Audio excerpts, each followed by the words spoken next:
Getting Dicey.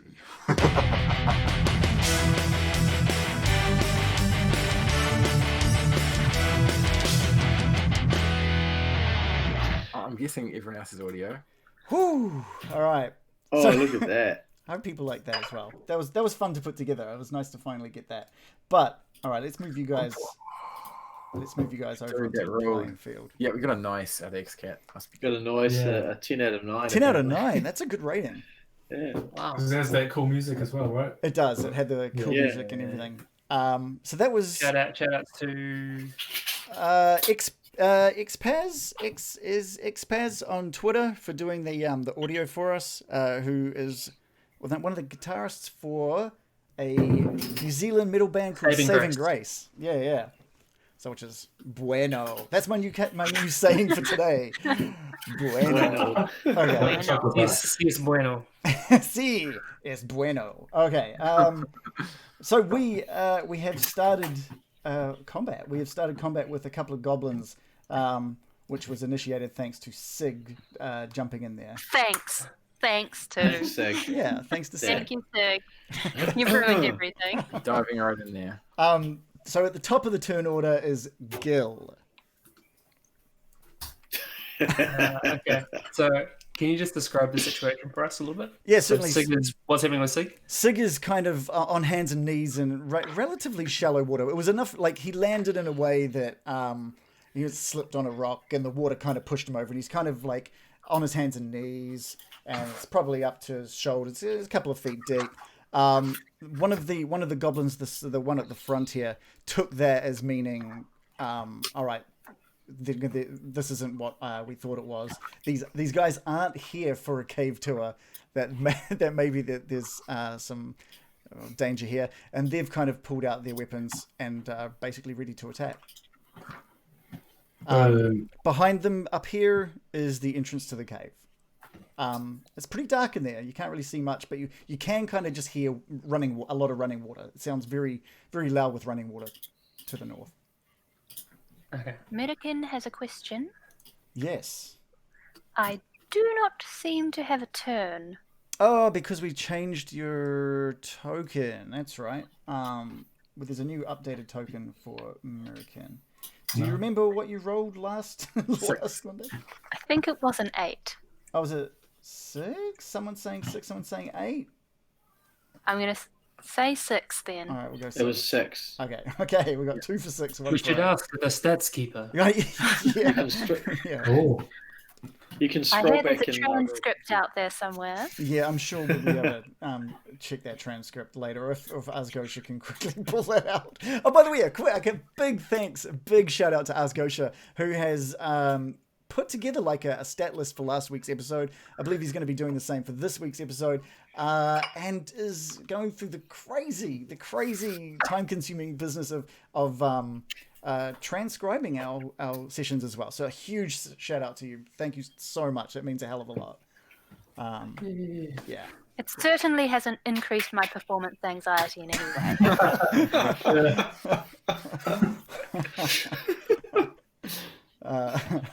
All right, I so I step forward and I say, "Friends, goblins, lend me your ears. As you can see, mine are out of balance. Please ignore Sigg, who foolhardily jumped at you. As you can see, he's now incapacitated, and I'm sure we could continue the tour, which we have, for all intents and purposes, paid for. And I am going to use a cantrip called Friends. called Friends.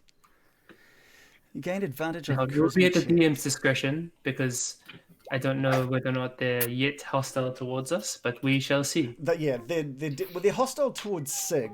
So I'm going to take that as meaning the whole party. So what I'll get you to do is roll a persuasion check, which is it's a charisma roll, isn't it? So I'll give you advantage on that. So just persuasion with advantage. Excellent. Oop, that's not the right one. That is. I mean, yeah. What is the roll? I rolled a 24. 24. Yeah, 24. Okay. So it's been a week. I haven't done this voice for a little while, so let's see how this goes. Okay. Okay, I need to think of... All right, so you've just rolled... you're basically saying it's... So what are you trying to say? Is something wrong with Sigg, or what are you trying to persuade them of? I'm just trying to catch their attention and get them to stop hostility towards us so that we can have a meaningful conversation. Okay. The goblin at the front was kind of reaching for his scimitar at his side, and he takes a look over at Sigg and then over at you, Gil, and sort of... Okay. Well, maybe we need to see if Clark is happy to have you in this time. Clark, surely he entrusted you with this very high and prestigious position. I'm sure that you could make superior decisions. Okay, so we'll call that. Is there anything else you want to do on your turn, Gil? No. All right, we'll move to the next in the order. Baron Byrem. Okay. Not really sure what to do here. I had transformed into a goblin. That's right. Goblin? Oh, yes! Legendary. Oh, Okay, so God. if anyone who's... a picture of myself as a goblin Yeah, now. perfect. And I was maybe going to get attacked by Sigg, but then he jumped in the river. I'm just going to yell at the other goblins and say, "Just relax. They're not of their right mind. We're just looking after this special group of people, and we're taking them through the tour. And please ignore Sigg, or please ignore the one on the river." Yeah, is that you, Bigly Goblin? Billy Goblin, is that you? Yes, it's me, Billy. I've never heard Billy talk, so I don't know how Billy talks. Well, I want you to roll for persuasion as well, but I'm gonna give you advantage as well since you are disguised. Okay. All right. So roll. By the way, this roll for persuasion is purely for this goblin at the front, the one that's okay. in conversation with you at the moment, and the same for you, Gil, as well. Your roll was purely for that one in front. So I'll roll that. I'll roll it, and I'll have to roll it twice. So I got a 12 and then a 13. Okay. So those are very high numbers. Those aren't high, but they're also not. This guy isn't the most intelligent, I don't think. So, yeah. I just want to implore him to just let us go on with the tour, otherwise I'm going to lose my money. Okay, Billy, it's been a while. Where have you been? It's, I mean, you've been gone a little while, but you just, I've been drumming up business. What do you think this is? Yes, I get it. Look, what I'll do is I'll send your org here back to make sure everything's okay with Clag, and, why don't you guys wait here with me? Oh my god. Any is there anything else you'd like to do on your turn? I'm just going to make crazy eyes at the rest of the party. What the hell is going on? And that's it. Okay. Next in the order is Sigg. Now there is a reason I didn't want to. There is a reason I didn't want to resolve the conversations until Sigg had his turn, because I was wanting to see if you guys were going to do anything with Sigg. So let's see. Sigg, it's all you, my man. All right. So Sigg pulls himself up out of the water, and you see him struggle to maintain his consciousness in what's been going on. He looks across to Baron Byrem in his goblin form, and he looks across to his foes. And he struggles with indecision for a moment, and he stomps up through the stream. So he's in between the cave mouth and the goblins outside. And he stands up onto the bank behind the goblins with his shield ready and his sword up. You stay right there. Okay. All right. Is there nothing else that you wanted to do that time? And then he'll attack with his sword. Attack! Are you attacking? I'm attacking. All right, you're attacking Jarg. With a 16 of a diagonal thrust through his spleenage. All right, well, that is a hit, and that was 7 damage. Oof, all right. Let's see how... Sigg wonders if he lulled you all into a false sense of security that he was not going to attack. So that was 7 damage. All right, okay. Well, that you've really injured Jarg to the point of death. Can you describe your attack?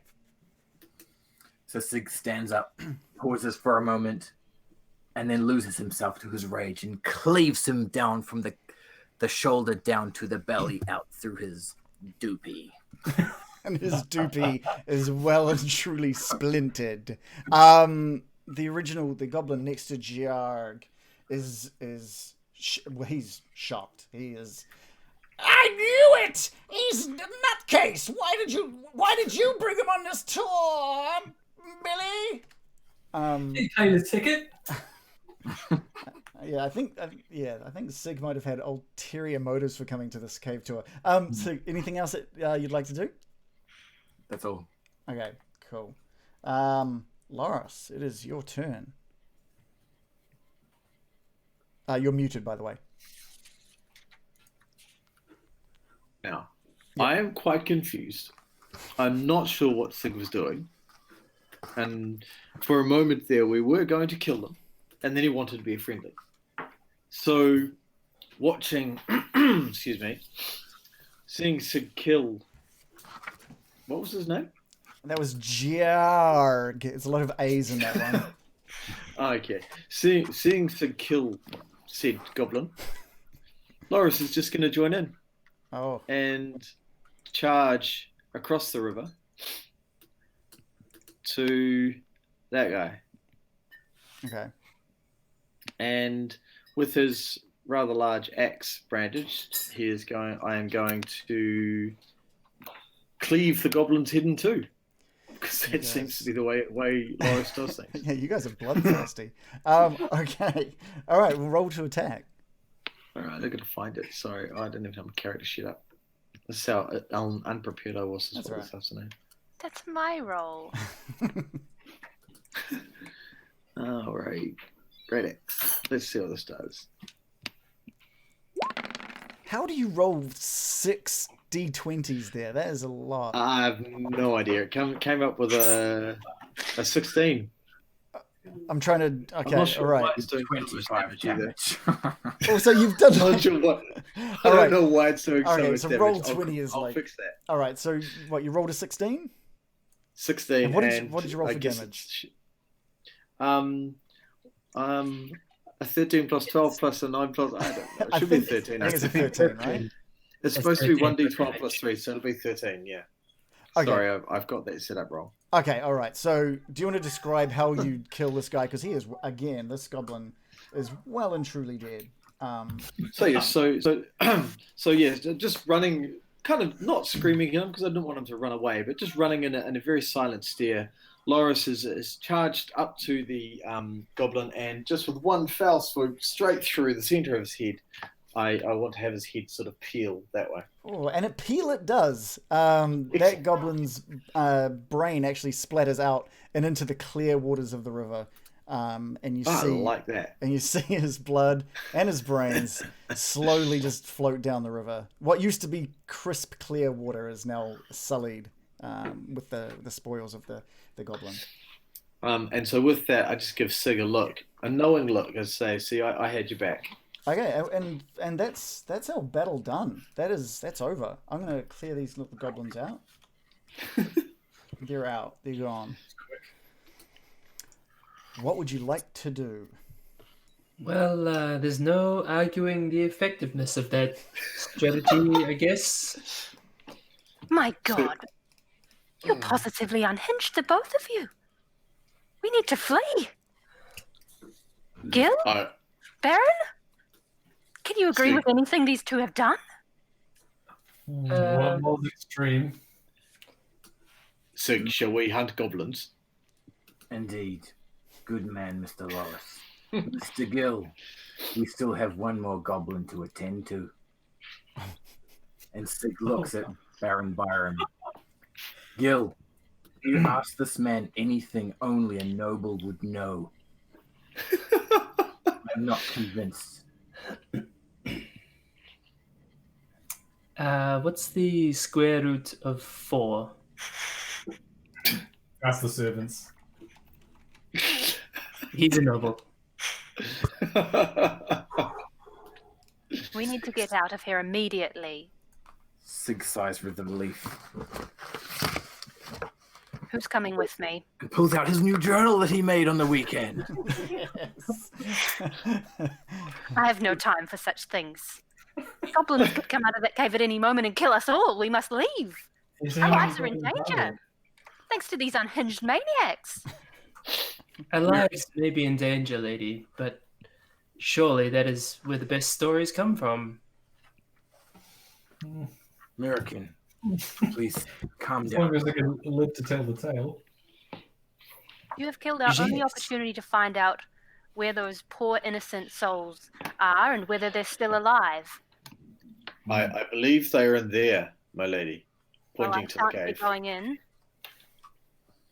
Then Sigg and I shall go in. You and the other two can stay here, and we will save the day. Come, Sigg. Do as you will. I'm in no I'm hurry to torn get my head because with an I arrow cannot- through it. I cannot leave Nasa out here in the wilds, though she may be accustomed, but also a chance for glory. Baron, what will you do? Or should I say, Billy? Well, it would have been nice to have known how many there might be. If we could have got some kind of question in before they were cleaved in two. Numbers do not matter. They all fall to the same blade. I like your confidence. Maybe if we just pop our head in. I'll tell you what, if you guys go in and then send a little piece of paper down the river if you think that it's safe, or if there's enough for us to attack. Sigg holds up his hand. Excuse me, everyone. I owe you all an explanation. Nay, an apology. Can we make our way away from this cave mouth for a moment? And Sigg looks pretty embarrassed. And he steps over, carefully through the stream over towards Mr. Byrem. And he bows ever so. I'm looking a little bit suspicious here that I'm going to get cleaved in half. Like, just to the other goblins. This seems like the first sensible thing I've heard from you for a while. I think we should. Please bring me your ears over this way. I just step away from the cave mouth a little bit. And you see Sigg sheath his sword and hold his shield in a non-combative stance.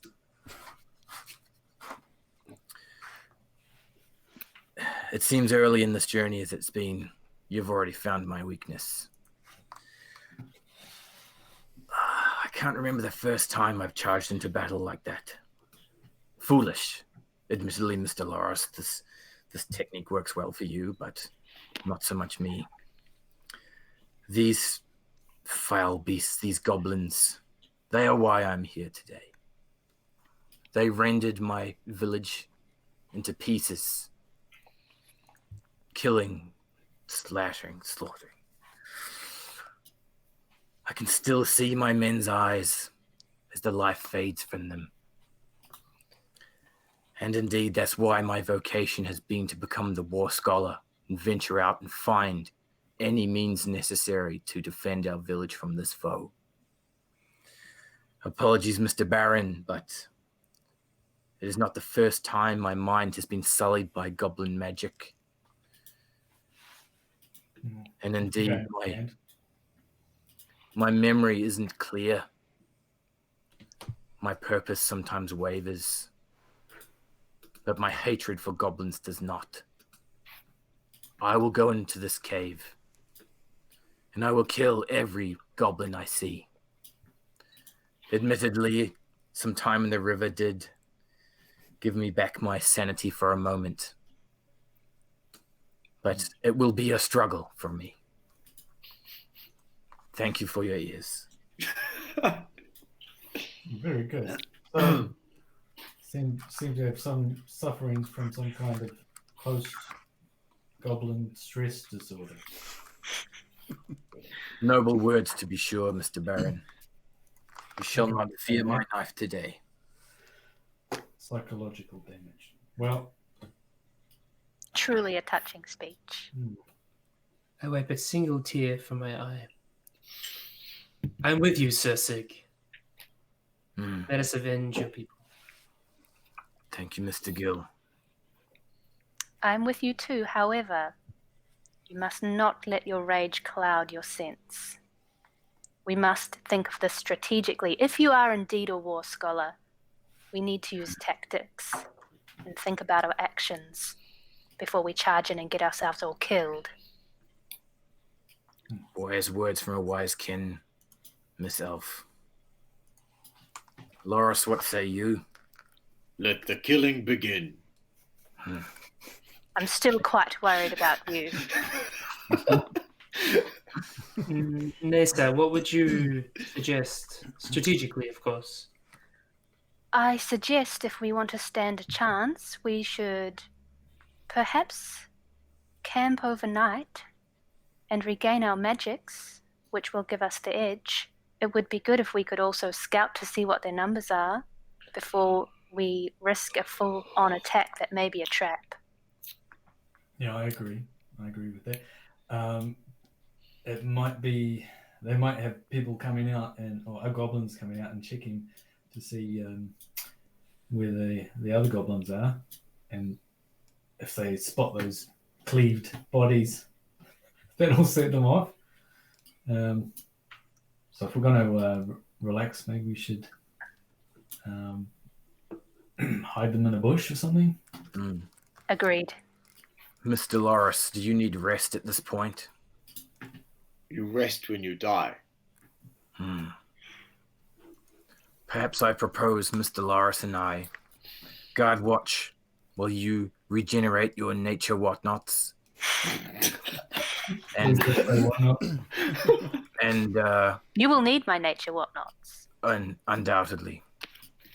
And Mr. Byron, could you do that crystal thing one day?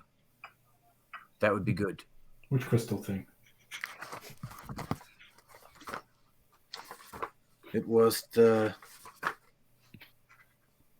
17th of High Sun when you showed us the little hand trick. Oh, yes. Yes, absolutely. I can do the hand trick. Yes, can you do that at whim? Actually, I can. So, have you got a particular target? Yes, actually, Mr. Byron. Miraqen's words of strategy has provoked mine own. I have a spare crossbow, and I was wondering if you could manipulate the finger of that hand to use that crossbow at distance.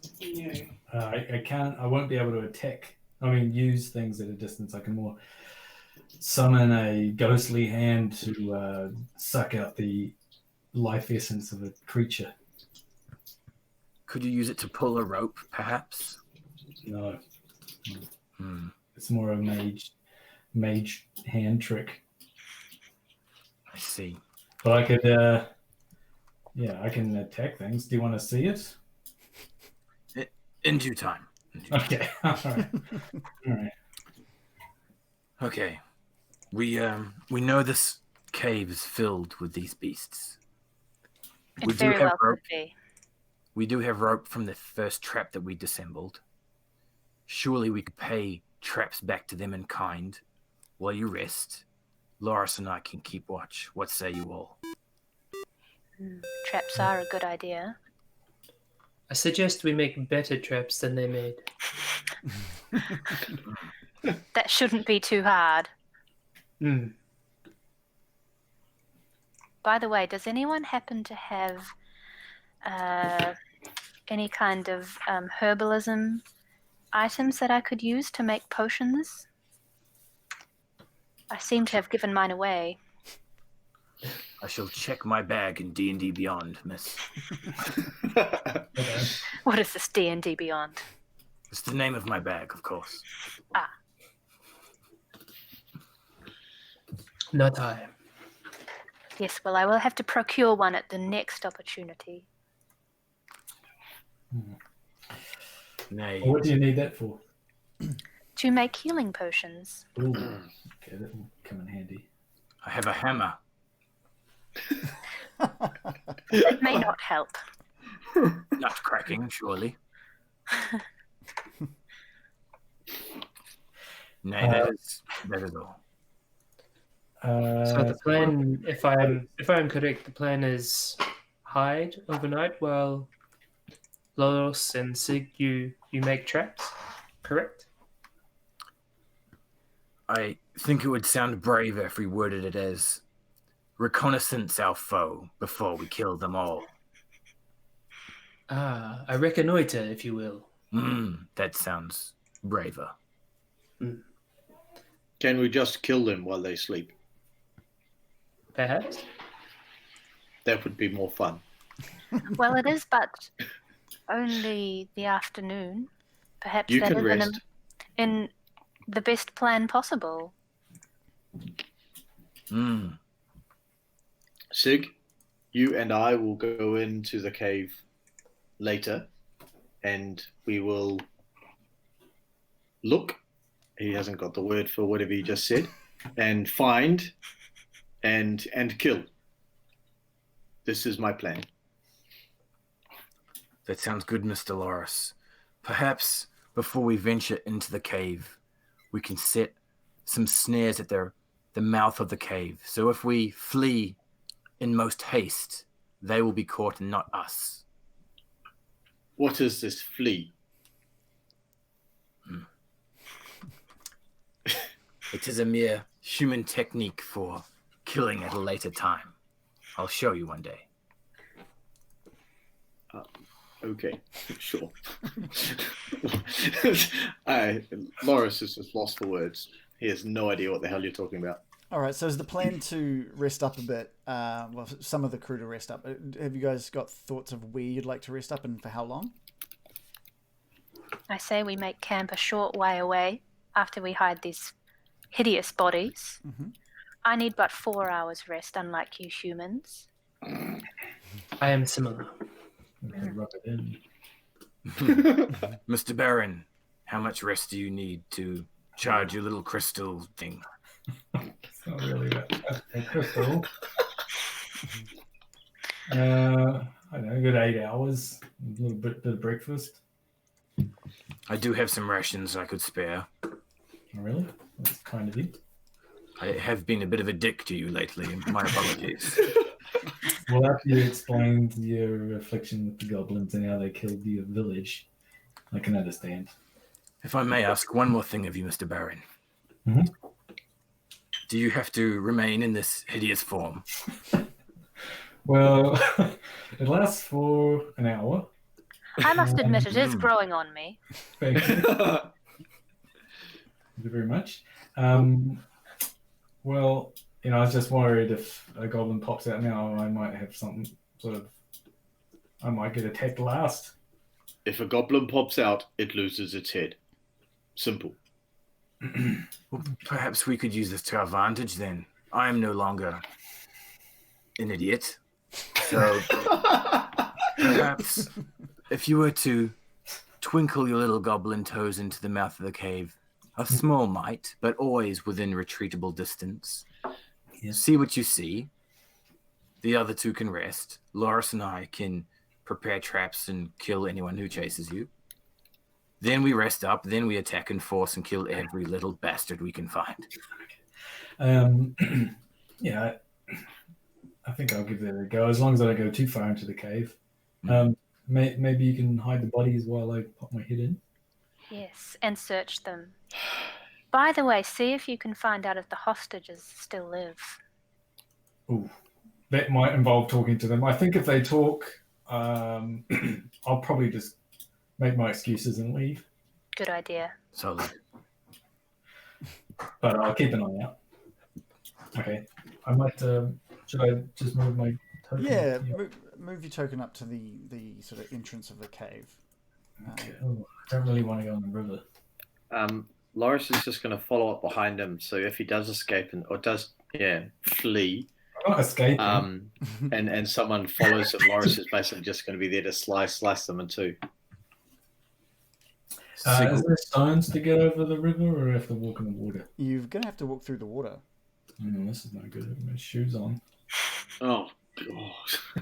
Mr. Lorros, could you toss him clean across the river? Hey, nobody tosses a goblin. He looks small enough. I could do it if you wanted. No, it's okay. I just take the least amount of steps as I can. Right, so you can kind of see a little way up the sort of the mouth of the cave. You can see it's got a kind of like a relatively steep incline, which is helping this water flow out of this cave. Little waterfalls. There's no, not at this point. It's probably kind of like there's maybe a little step. It's probably like more like small rapids. No waterfalls. You can sort of see on the right up ahead that there are some stairs that sort of go up and out of view around a corner. And deeper into that cave is just pitch black. Okay, I'm just going to pop my head around the corner a little bit. All right.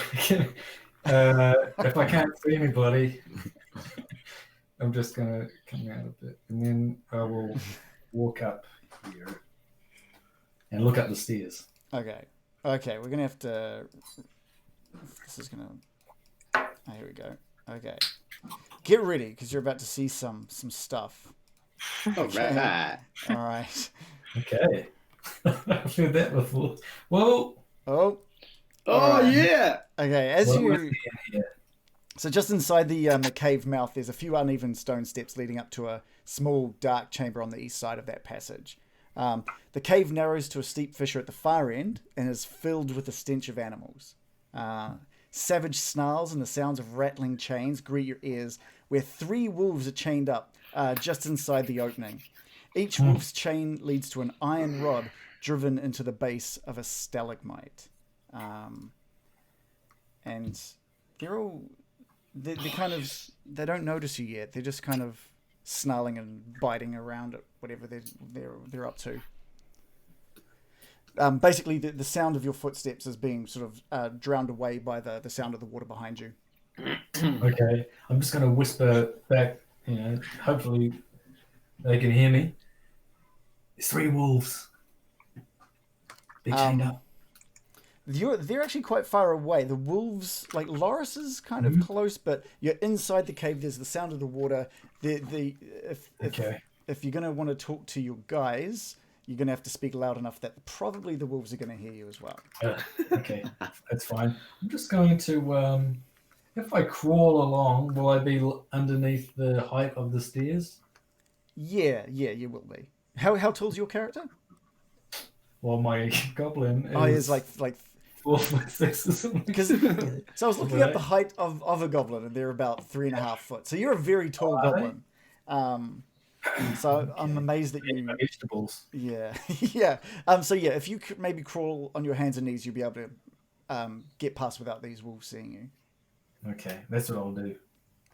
I'll move my goblin. What I'll do is just get a stealth check from you as well. But I'll do it with advantage since they're sort of not because of the sound of the yeah stealth. Oof.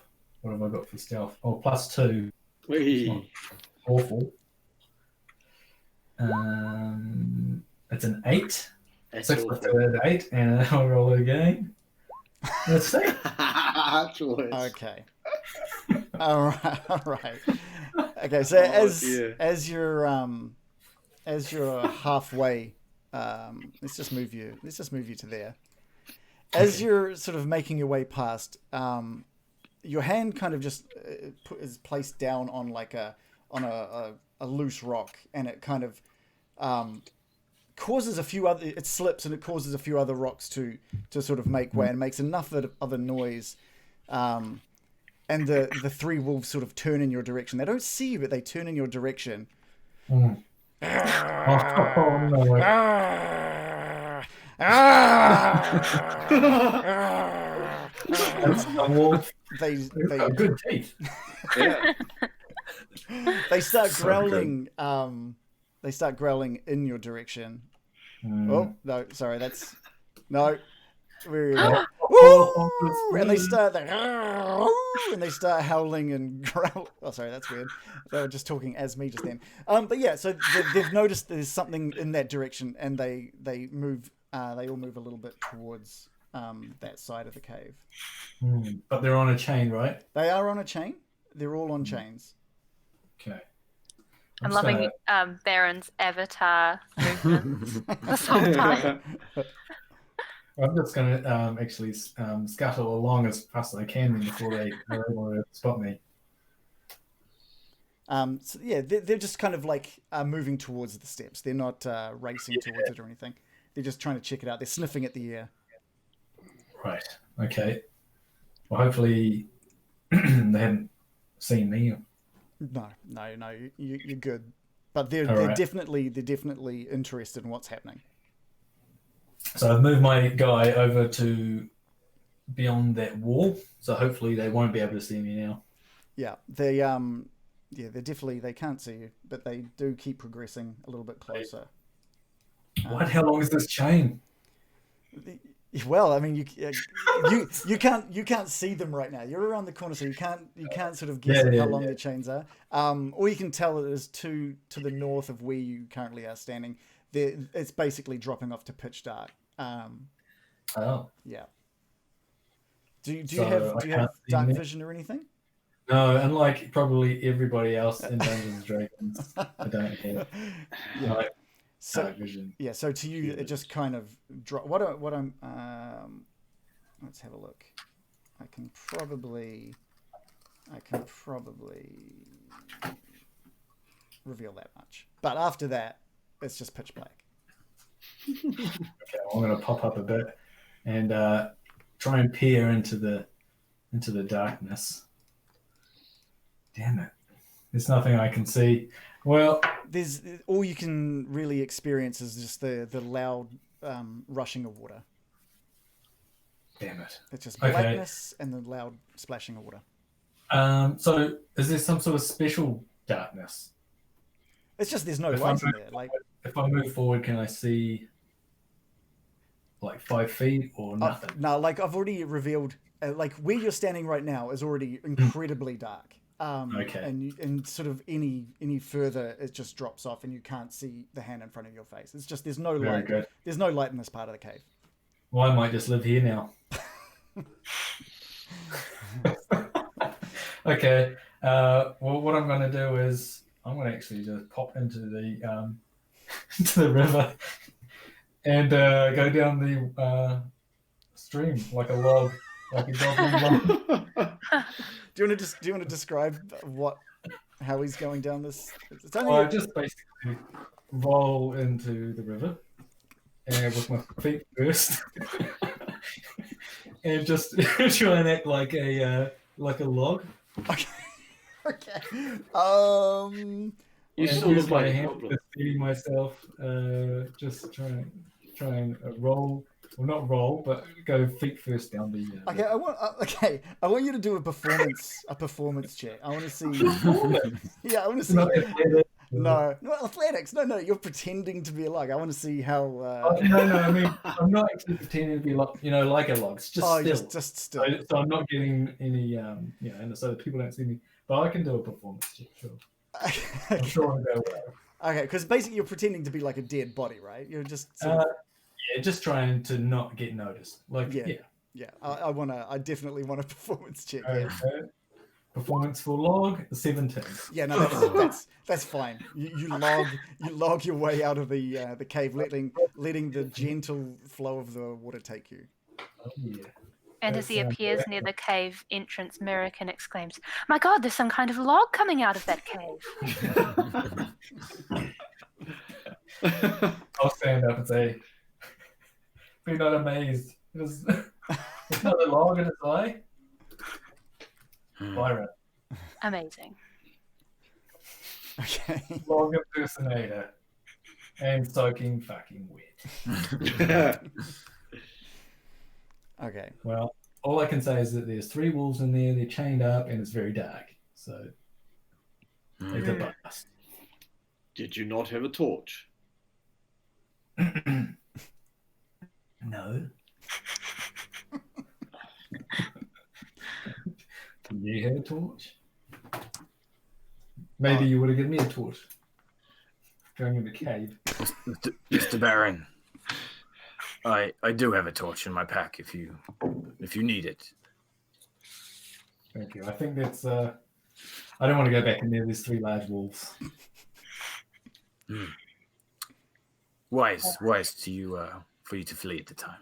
It did look like they were definitely guarding something, so that's probably the way to go. But we're going to have to go through 3 wolves. So if anyone's got any wolf skills, I do not. Particularly wolf animal lovers. My blade can handle wolves. It would be best to avoid killing those innocent creatures. In my experience, chained wolves are not innocent. They just know they have been raised by evil. You cannot blame a simple wolf. You cannot explain to one neither, Miraqen. Lorros speaks true. I could. Be our guest. That would be good. Perhaps. They're very angry. I've got to vouch for that. Well, our first order of business is to hide these bodies, and potentially if we could cover up this blood that's gotten everywhere, that would also be a bonus. We do have plentiful water flowing. I shall lift these bodies and hide them in the bushes over here. All right, I'll get a survival roll from Sigg just to see how well he goes at hiding these bodies in the thickets there. Are there any useful things on the bodies before you hide them? Sigg rolls 17 for survival and checks the bodies as he disposes of them. Yeah, so there's basically just what you've come to expect from these goblins so far. One of them's brandishing a scimitar, and the other one with a short bow. There's no money to be found on them, and you, with a roll of 17, you've successfully hidden them away in the thickets. Sigg would like to take the scimitar. Okay, by all means. Whatever happened to that trail? Yeah, the drag That led us north in the first place. Yeah, so the drag trail's kind of what I'll do. Let's have a quick Skid marks. The skid marks. Let me just draw the skid marks. They basically came north up this way and into the sort of the water area here and disappeared. Magic. I point out these skid marks to Miraqen and say, proof positive, yes. But do we know that? How do we know that it was people that were dragged away? We The don't. size and shape were consistent with humanoids, Oh, were they? correct? And we expect the horses did not ride here themselves. They could have shot themselves. This is true. Would anyone like this short bow I found? I already have one, thank you. Okay. Not my style. No thanks. Sigg If everyone wants to have a nap, maybe we should have a nap.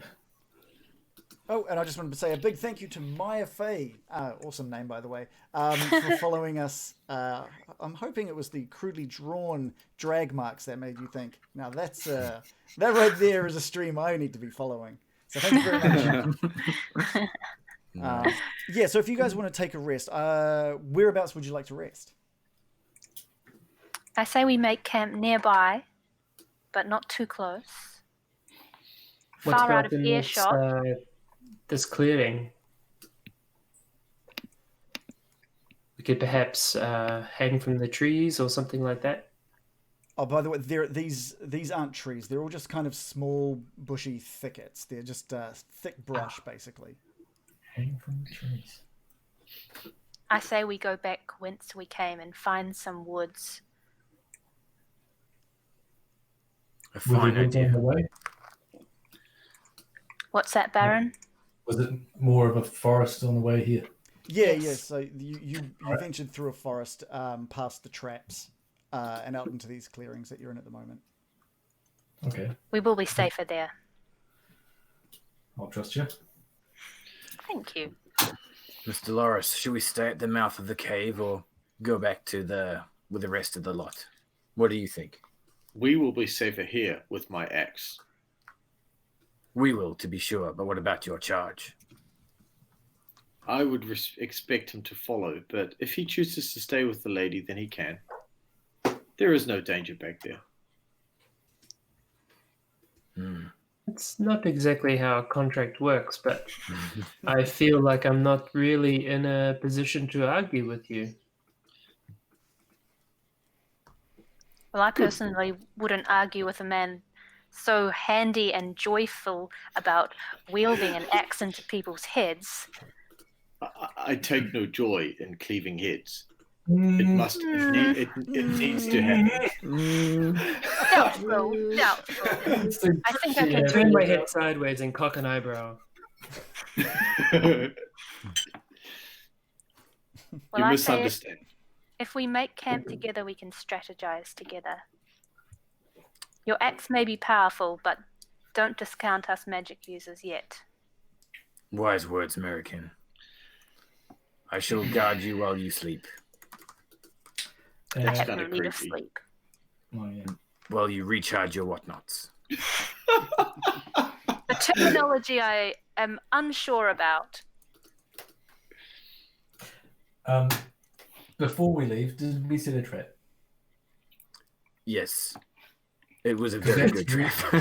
It's really gonna let them know. That's gonna Yeah, if they what come out sort and of get caught in a trap, they're gonna be like, "What the fuck?" yeah, what sort of trap are you We're not wanting to here to- what sort of trap are you Sorry? wanting to build there, Reece? Sig? We do have some rope. We have this spare scimitar here. Mm. I was thinking we could make a bit of a tripwire. And so as they walk through the tripwire, the sword swings down and cuts them in the face. What do you guys suggest? The old chopping log, I call it. the face chopper. Yes. I don't have any better ideas. I have no idea how you do it, but okay. Well, you do it Mr. by Gill. rolling really well. So, I think we're going to need another survival. Survival? Let's have a look. Trap building. I'm gonna go with survival. I reckon a survival roll is what we need here. Yeah. A 3. Sigg rolls a 3.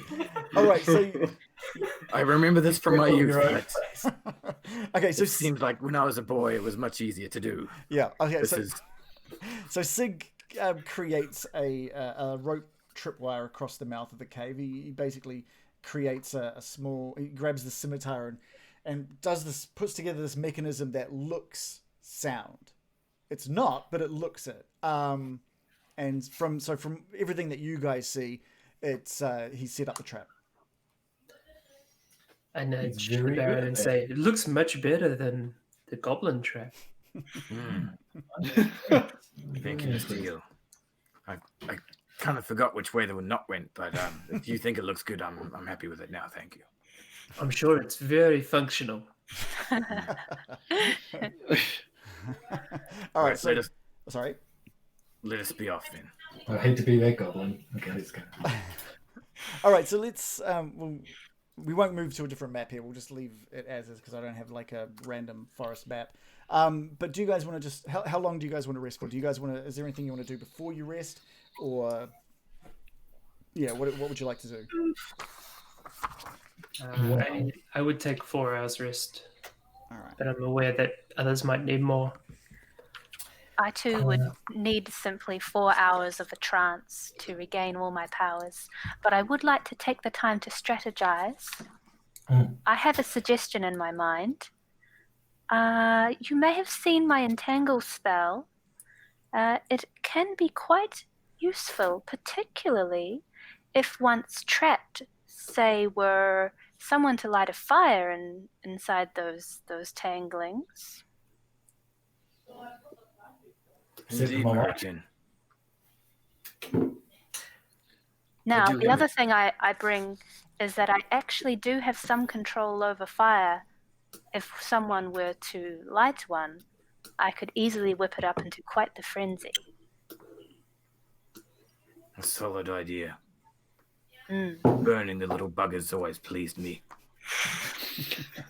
I see you and I are on the same page then. Something to keep in mind, although we must be very careful not to harm the hostages. Agreed.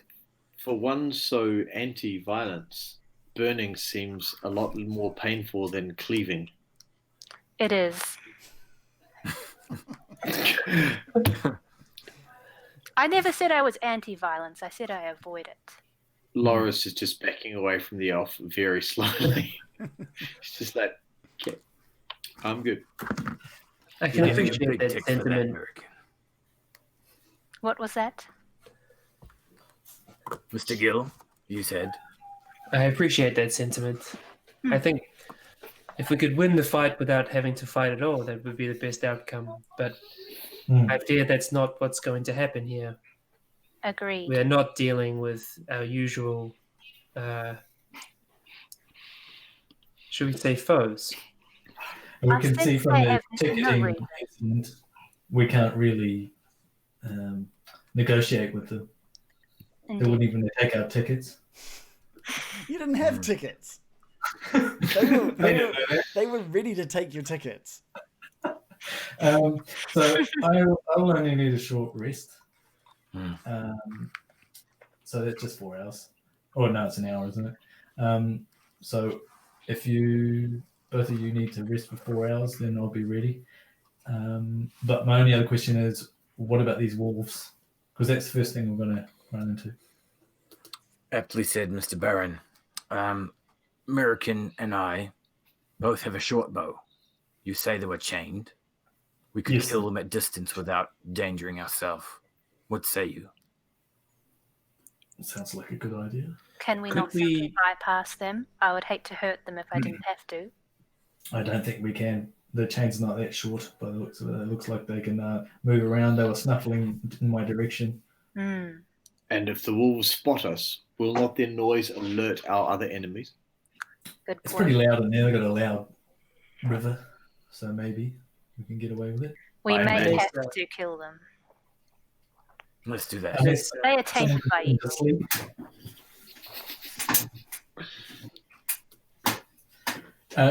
How often can you do Tangle? I can only do it once per long rest. Okay, so it's not unlimited thing. Or perhaps twice, but I'd prefer to keep some magic power to cure anyone who's harmed. Yeah, I think it'd be good to keep Tangle for unpredictable goblins running at us or something. If we can get rid of those wolves by shooting them, that'd be great. Agree. Agreed. Okay. Perhaps then we should take the cave piecemeal. What was that? Sorry. Yes. I was thinking that we should enter the cave, kill everything in the first bit, go into the cave a bit more, kill everything again, and iteratively get through the cave, killing all the things. That way, if we need to retreat, we can do so with relative safety. Yes. Absolutely. Okay, rest up. Could we not use the wolves against their captors? Nasa, I've seen those of your kind be able to seem to communicate with beasts and form an allegiance with them. Is it Is that possible? Is that something that we may be able to make use of? Surely they do not wish to remain chained up. And surely they are not treated well by these savages. It pains my heart, but I do not yet have the skill to communicate with said beasts and rescue their innocent hearts. I see. We could free them anyway and see if they appreciate the effort. I could control 3 wolves. I suspect they will not appreciate the effort. It would be like having wolf pets. Oust? They might really like it, you know. Maybe they get fed ice cream on special days or something. Nice callback to the last campaign. Thank you. I feel that 3 wolf pets would be better than 1. Perhaps. Okay, well, it would be a shame, but perhaps that is the best solution. To murder them? Well, Slaughter is better than murder. Okay. Much better word. All right, so put down. Put them down with mercy in our hearts. Yeah, I agree. Okay, would we like to skip forward 4 hours? Is that what we're looking at? Yes, please. Yes. Indeed. Assuming And you're all away from the cave entrance right now, is that right? Yes. All right, so you guys all you guys all walked away at about, it would have been about 3 o'clock in the afternoon. And so I'm just gonna okay. All right. 1 second. Okay. Good rolling. talking to the die. That's scary. Yeah. Yes. Okay, so you guys, we'll just jump forward 4 hours. So both Miraqen and Gil, you guys have had long rests then, in comparison to having long rest. You guys are elves. You just need 4 hours. Is that right? Yes. Yes. Yes. Okay. So you guys have awoken, I guess, ready to carry on with your plans. Are you guys heading straight back off to the cave entrance? Yes. Okay. I'm using arcane recovery. So it means that I get to recover a spell slot, apparently. Yeah, nice. Now, the goblin illusion only lasted an hour. Is that right? Oh, yeah, that's right. Goodness. So back to your. Oh. Hey! Back to normal. I was starting to get used to it. Yeah, it was awesome. As you guys approach back, you can see that Sigg's trap is just kind of laying dormant at the. It has just fallen down. There's like a scimitar laying in the river with a sort of rope just dragged across the ground, basically draped across the ground. And sort of standing there, just looking at it, is a very, very confused goblin. And he's just got the rope in each of his across his hands. What is this? Where are the other guys? Hey, old friend. I see you've found my scimitar. Thank you. I tied it to a rope to make sure I didn't lose it, but of course I have. Can you roll charisma? Can I use friends? Well, I just want you to know he's not currently an enemy or anything like that. He's not hostile with you guys right now. Mm-hmm. Perfect. Oh, that isn't hostile towards it. Yeah, cool. Okay, so yes, you can use charisma with advantage. Is this a charisma roll Yeah. or a persuasion? Or We'll go with charisma. okay.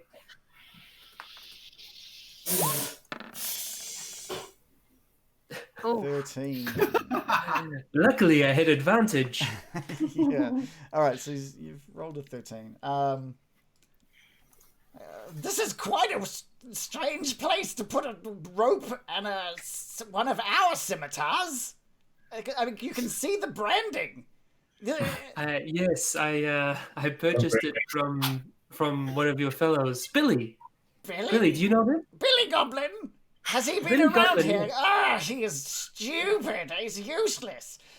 I found him to be quite lovely. He was a Bear? very good fellow. He was such a coward. He wouldn't even he wouldn't even take weapons. This doesn't make any sense at all. If he wouldn't take weapons, how would you end up with one of his weapons? Get away from the cave! He offered to sell it to me. He's logicked it together, and he's not having anything. But he's Sherlock Holmes of goblins. yeah, but he's not kind of hostile towards you. He's just kind of like on the other side of that river, just sort of like shooing you away. Get out of here! I'm coming to check on. It's time for me to guard this area now. So off you get. And he's kind of just shooing off as he slowly walks towards this little clearing. Mr. Sigg, shall we? We shall, Mr. Lorros. So I believe Sigg understands what Lorros wants to do. Given Lorros is kind of just a step across the river, he's just going to step towards the goblin. And rather than try and cleave him through the head, he's going to try and cleave him through his middle with his axe. Okay, so he's shooing you away, so he knows he can see you approaching. You say, is that you're quite happy to approach? I'm perfectly happy for him to see me approach. Absolutely. Okay. In fact, it'd be pretty hard to miss me approaching. Yeah. I'm kind of big. I'm just gonna clear that last turn order because, of course, it's gonna be a roll of initiative. Okay. Yeah. I think I know how to do this now. Yeah, just select your By guy. pressing the button. Select the Somewhere. guy. Select your token and roll. Initiative. Ignore my first roll. Okay. Sigg wonders if there's an animation for this bit. Oh, the animation's already done. I already done that animation. It's good to go. Oh, really? Yeah, It happened. it already happened. Oh. What happens? What happens for the animation? That's just the one Yeah, that goes. I'll have to watch it. Oh, okay. Yes. That one. That was the one. Who That needs one. animation? Yeah. Full effect show. I got a 17. All right. I think that's. I believe I have done this incorrectly. Oh, that's right. Did you roll? You got 14. I'll add you. I two did in. attempt to, yes. That's right. I'm just. How about now? I'll update it. You got a 14 on your first roll, so Indeed. we'll make that one. Ah. We'll do that one. Okay, so despite Lorros's move towards the attack, Sigg, you're top of the turn order, so you see Lorros making his way across the water. You see a goblin on the other side shooing you off. Just leave, will you? And what do you want to do? Sigg slowly walks forward, takes out his sword and his shield, strides carefully yet resiliently through the river, which he knows can be fearsome. Stands next to the goblin so that Lorros's main hand is ready for an attack. He lines up the thigh of the goblin and cleaves. All right, roll to hit. Leaving.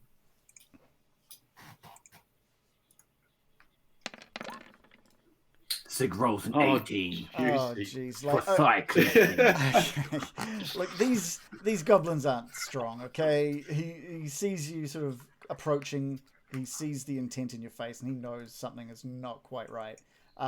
Your blade comes down across his thigh with like so much strength that it basically just lops his leg off mid-thigh. There is blood just pouring out of the stump of his leg as he clutches it and sort of and drops to the ground and just slowly like bleeds out over like a minute and a half. He's just crying, but he's dead. He's gone. I look at Sigg approvingly. You guys are ruth, and that's I don't even know why I got you guys to do initiative because I knew that was going to be quick.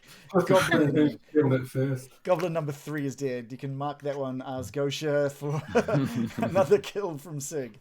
Yeah, that was. I don't know if you mentioned that was 8 damage. Was it 8 damage? 8 damage. 8 damage. 18 roll. And an 18, yeah. Very good roll. Very good death. Sigg picks up the leg and goes to hide it in the bushes with the rest of the goblins. Right. Survival roll, please. To hide just the leg. Just the leg. Sigg would be happy to. An 18. Yeah, it's tucked away nicely with the rest of the bodies. Despite him planting it like a small tree. It is well It hidden. blends in beautifully. Are you going to do anything with the body? Mr. Lorros, did you want to bring the other bit? Lorros, Lorros isn't good with picking up dead bodies, so he sort of picks it up by an ear and kind of, like a dirty rat kind of thing, just like, and brings it over to Sigg and kind of just drops it and, Okay. just not, yuck, filthy thing.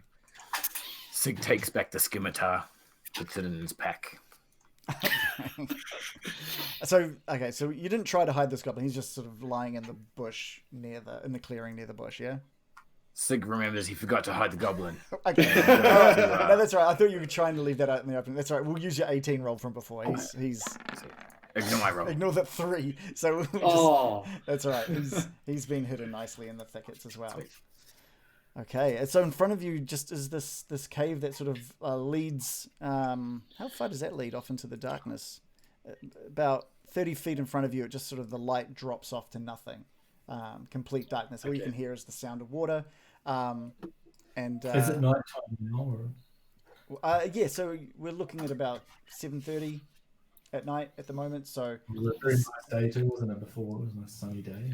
yeah, so the sun's sort of setting now. It's still nice and warm though. Middle of summer. Whilst you are reminiscing about the lovely day, I will pull out a torch and strike it and begin to enter into the cave. Okay. So, Lorros, do we need to announce ourselves? I have no intention of announcing myself. I Well, will that find is and kill. That is exactly what that torch does. Put it out. I am Mr. Gill blind. gets a tick. I'm blind without this. I need to see. Yes, not everyone has the ability to see in the dark. Well, I there is will be bit of your light. eyes.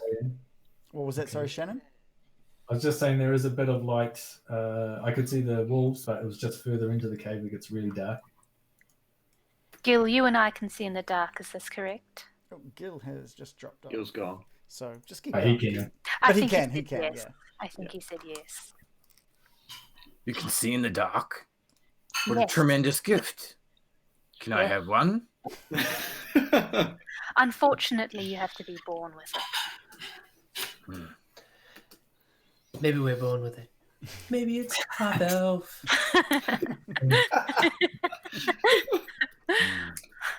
Or full elf for me. Do you, Oh, do you full. use your ears somehow to see?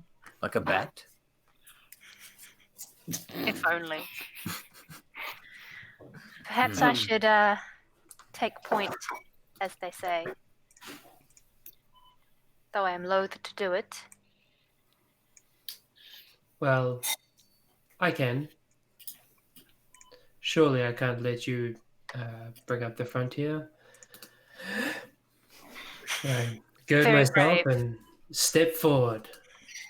Sig, I'm worried about being blind and not being able to look after our fellows here. Indeed. I As am think I. surely some amount of light would be permissible. As long as they stay close, I'm sure there would be no problem. Perhaps, Mr. Lorros, we can use some of these bushes, wet them in this nice water, and shroud our torches so we can have light when we need light to kill, and then dampen it when we need to. What say you? Okay, sure. That's a lot of work. Good man. Sigg prepares a torch with dampening leaf attack. So can you explain to me how this... Why would it be wet leaves? So you put wet leaves on the torch. I have a torch and I light it with my tinderbox, and it is a normal torch. Yeah. Then I go to the bushes and I get a big leaf and I put it in front of the light. Okay. And then when I want light, I take the leaf away, and then it is a torch. But everywhere else other than the leaf will be bright, so you'll be able to see to your left and right and behind you. Indeed. Okay, cool. All right, cool. I just want to. Yeah. So you're blocking. So basically, they'll be able to see us, but we. That's cool. You're blocking your vision. You're illuminating us and not them. We're killing everyone behind us, remember. So as we approach, they will not see us. Once they're dead, we'll illuminate the bodies of the vile scum. I am unsure. Just I'm let him welcome have to a his better leaf. idea. His leaf is harmless. Let him have it. It's just, that's good. It's just going to cause a shadow puppet show of us creeping through a cave. But it's okay. What is the alternative? The night lookers go in, see stuff, die. Let's just go. Night lookers. Hey, hold on. Let's take care of the wolves because I know we can see there. And then after that, we'll sort it out. That's a tick for you, Mr. Byron. Wise counsel. Gil steps forward and he closes one eye and peers through his elven eye. What does he see? Through your elven eye, so if you're using your dark vision, are you? Yes. Okay. What does your elf eye see? You can see that sort of further ahead. There's like a fork in the in the path. There's one goes off to the left, and the river kind of continues off to the right. How far can you see? You can see 60 foot. Is that right? I believe I have dark vision out to 60 feet. Okay. I'm just having a quick Sigg look. stretches his ears a little bit into points and squints into the gloom. 30 feet to with a normal vision, and then a very dim vision after that for 30 feet more. Yeah, I mean, yeah. So you can basically just see what I've described. You can see that off to this sort of direction, about here, that there's a little path off to the left. You can sort of make out a little bit of rubble. Going across the sort of, it forks off to this direction. You can see to about here, and it looks like you can kind of just make out that there's maybe another path, maybe 20 foot up this wall ahead of you, but it's all a little dark. It's a little bit vague. I relay this information to my comrades.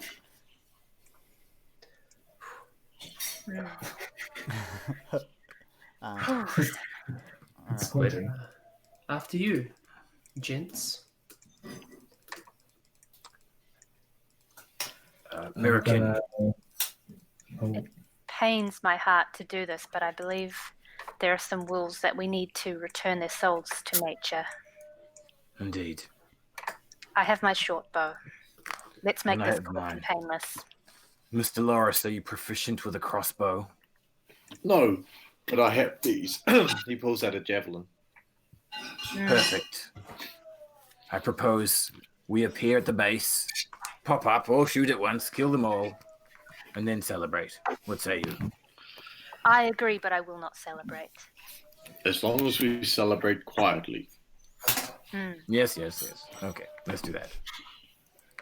All right. Do you guys want to move yourselves into position?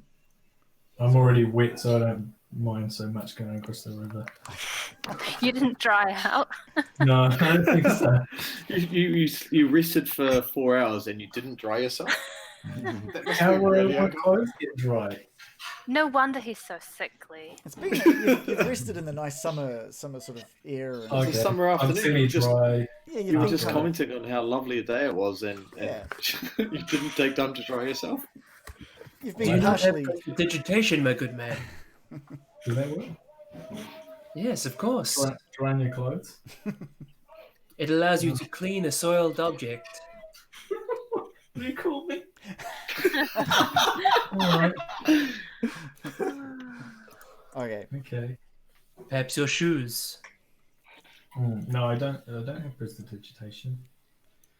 This one is a strange one. So are you guys all in position, sort of talking about this within yourselves, or On the way in, I think. on the way in? I'm not going to participate. I don't have the means nor the stomach. Right. Okay. No, that's fair. I think the intent is that we sneak in and pop up all at once and then shoot. All right. Well, I'll get a bunch of caps and a bunch of asses, and then get back down. Is the formation that I can see on the map at the moment? Is that where you guys are all planning to stand? Yes. Okay, cool. Can I get a stealth roll from everyone except for Gil? Stealth. Yes. I lean back into the wall and just pick out my lyre. Sigg rolls a 15. I rolled 23. Oh dear God! I rolled a 4. It's not very stealthy to play guitar. Yeah. Maybe that's why there were 2 crit fails on that. Oh my God. Two Oh, is that critical. what it is? Yes, I got a critical. That's what the red means. Okay, so Miraqen is you can't even hear a footstep from Miraqen. I mean, the sound of the rushing water definitely helps dampen anything that any normal person would have made. Dampen. This is wet. But even if there was no water, no one would have heard. There's no way that even the wolves would have heard anything coming from Miraqen. It was like all sound had been removed from around Miraqen. Stats Keeper will be loving this one. Oh yeah. However, Yes, I From am. one roll, a Silent. natural 20 and 2 crit fails. yeah. I can't believe I However, rolled we've a- got oh, 2 crit fails from both Byron and Lorros. I'm gonna need to get a D100 from both of you to see how bad, just to see how bad this crit fail is. And so I'm going to die right here. You're gonna drown in your own. Yeah. My own river. Yeah. Alright. My roll is a 14. Is 22. 22. And And I got a 49. okay. So Baron out in front, while you guys are seeing Miraqen so silently and effortlessly doing a thing, the Baron is just like, the water is coming at him. He's kind of he thought he'd keep low while he was sort of like stealthing up, and just the water is pushing into his face, and he's kind of like spluttering against it, and he kind of manages to move up behind Sigg, but there was a lot of coughing and a lot of noise being made at that same time. Oh God. Lorros, however, is basically following suit thanks to the spray of water that the Baron is kicking up. Lorros can't even really see how close to where everything is as the water hits his face, and he stumbles into the water, and kind of I think he's all right, but it's just together that noise has very much alerted the wolves, and they all come bounding towards the stairs, snapping and growling. At this point, it didn't really matter that Sigg rolled a 15. It didn't even matter that Miraqen's rolled a 23. Everyone is currently being Fools spotted all around me. by these wolves who are just... Where we are? I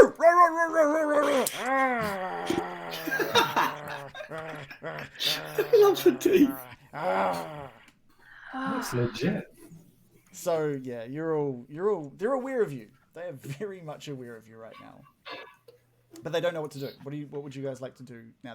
They're basically like at the ends of their chains, like really reaching to get you, but it looks like they can't cast a magic spell. I'm just going to shoot it. They look like they can't go any further than where they're reaching, but they are very agitated right now. Time to die.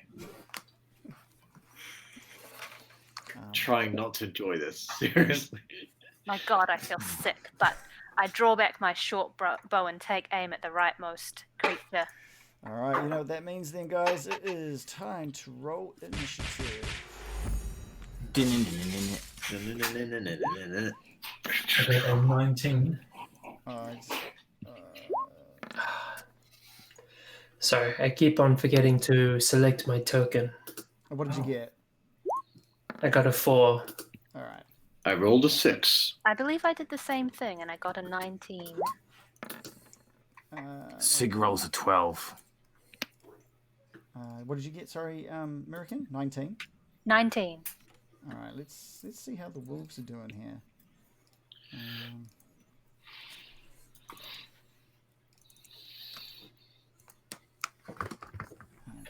Okay. All right. All right, Miraqen. Well, you're up. You're up first. So you've drawn your short bow. What would you? Do you want to sort of describe what you're going to be doing? Who you're going to be aiming at? What exactly you're going to be trying to do? I feel so sick and conflicted, but know I must make this swift to bring mercy on them. So I aim for the furthest away. This one? And yes, I take aim with my short bow and let loose an arrow aiming directly for its brain. Nice. Could you roll a hit? How'd you get? You got a 17. I get a 17 with 9 piercing damage. Okay, so that arrow flies directly over the wolf in front of you and lodges kind of into the eye of the wolf. You can see it kind of wince in agony as it kind of lets out a massive yelp. It's not looking good, but it is still very much alive. In fact, oh my god, he's pissed off. Yeah, he's not happy. Pissed off? Maybe. Is there anything else you wanted to do, Miraqen? absolutely horrible. I regretfully start to ready another arrow. All right. So that's obviously for next turn. You only get the one attack. Is that right? Yes. Cool. Okay. Byron, what are you up to? Okay, well, I see that the arrow went in. How much damage did it do? Looked like a good hit. 9 piercing damage. Like it really smacked it. Okay, It well, I'm went going to right cast... into its eye. It's right into its eye, and it let out an almighty howl. But it's still up. Okay, well, I am going to cast a magic spell. Excuse me. Oh, fucking weird. There we go. Oh, I've run out of smoke. Okay. Yeah, I'm going to cast a magic spell, and that spell is called Chill Touch. And I've made a little animation for it. Oh, Whoa. Chill Touch. It doesn't have any Chill Touch. Oh, that's so cool. Amazing. That is Okay. brilliant. Oh, Okay. Dave wasn't even there to see it. Oh. Dave, That's right. You can catch it on the recap. You missed an amazing thing. Yeah, that you you're can- gonna- That was super impressive, dude. Incredible. They would just think you're making it up. Like, must have been. Okay, yeah. So that's one. It's an attack with a 20 plus 5, I think.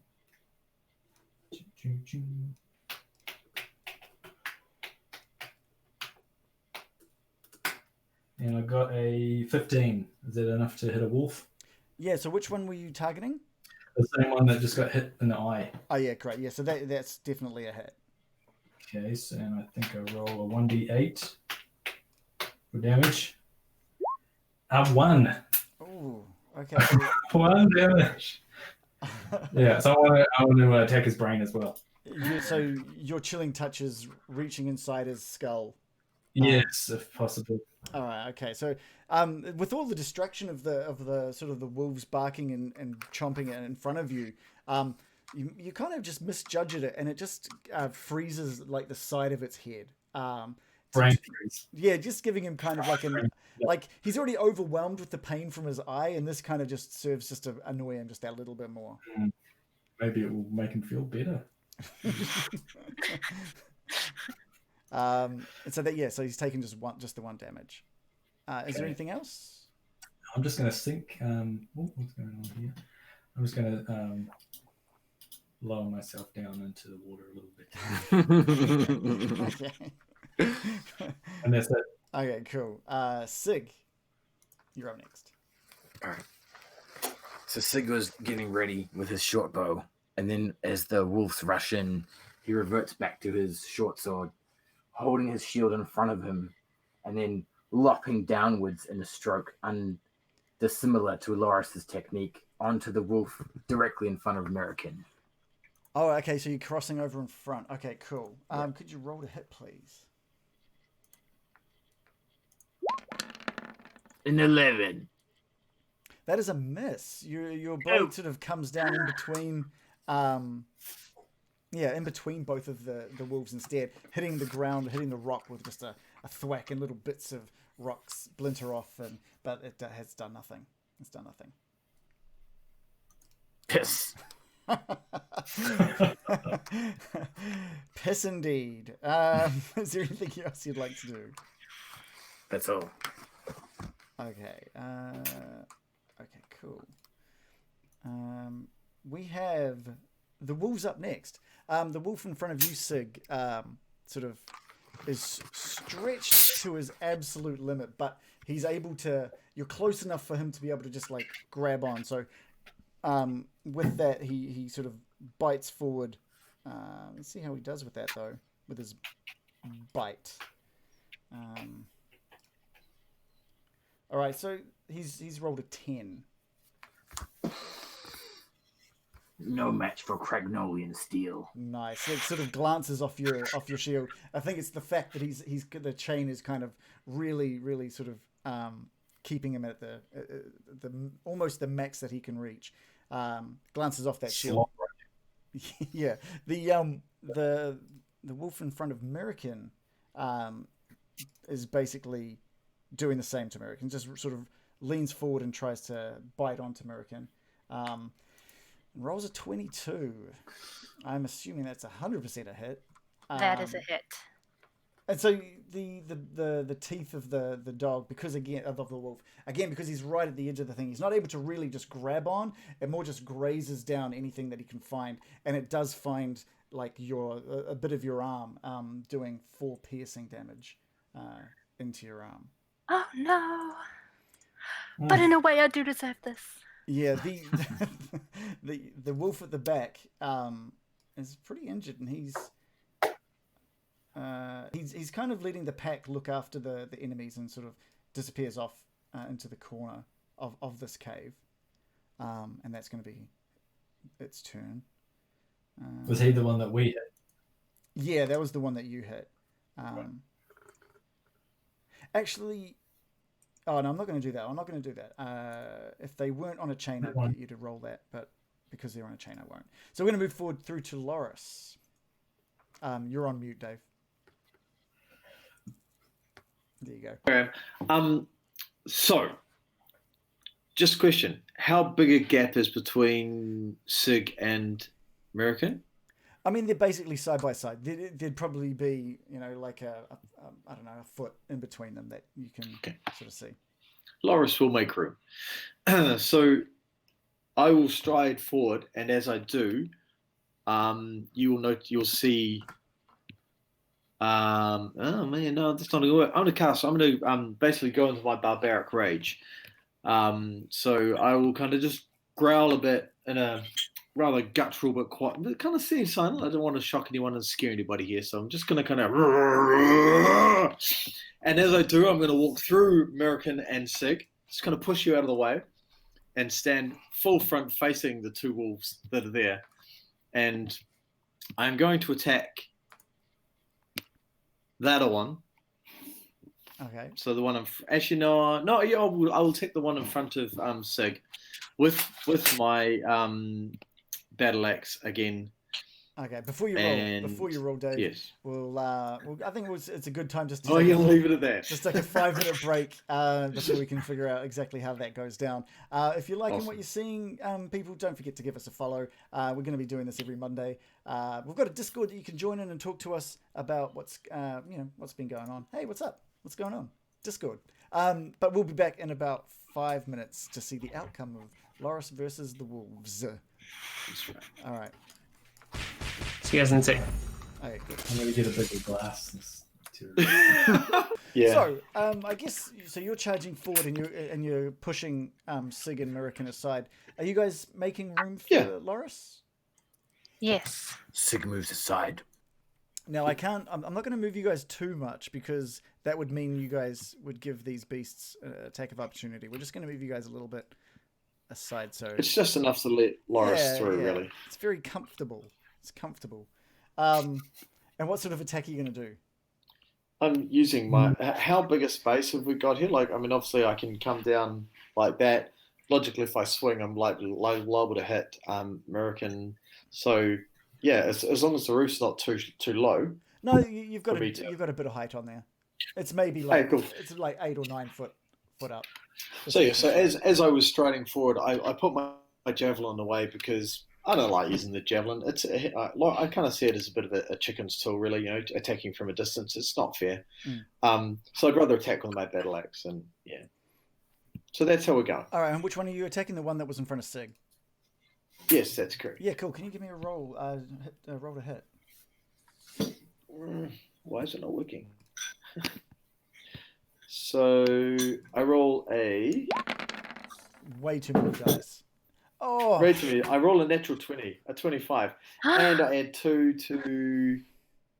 Where's my +2? Because I'm in rage, I will attack them into it. So using truth, you gain, but yeah, you gain a bonus to the damage roll the robot. So I add 2 to the bonus to the damage roll. So it's 8 damage. It's 8 damage. All right. So do you want to describe how you're attacking this one? Is it just the typical Lorros sort of typical Lorros?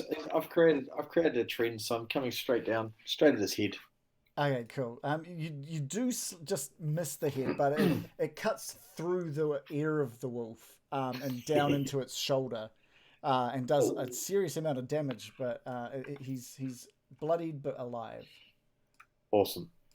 Lorros will quite handily just stand in front of the wolf, ready to take on anything. So breathing quite heavily, but yeah, almost panting. Okay, cool. Gil, up to you. I'm going to use my Elvish, my Bardic Inspiration. Elvish, Druid, natural fecundity. I always call her Nasa because it's sisterly. And you feel inspired. And that means she gets a D4? A D6. A D6.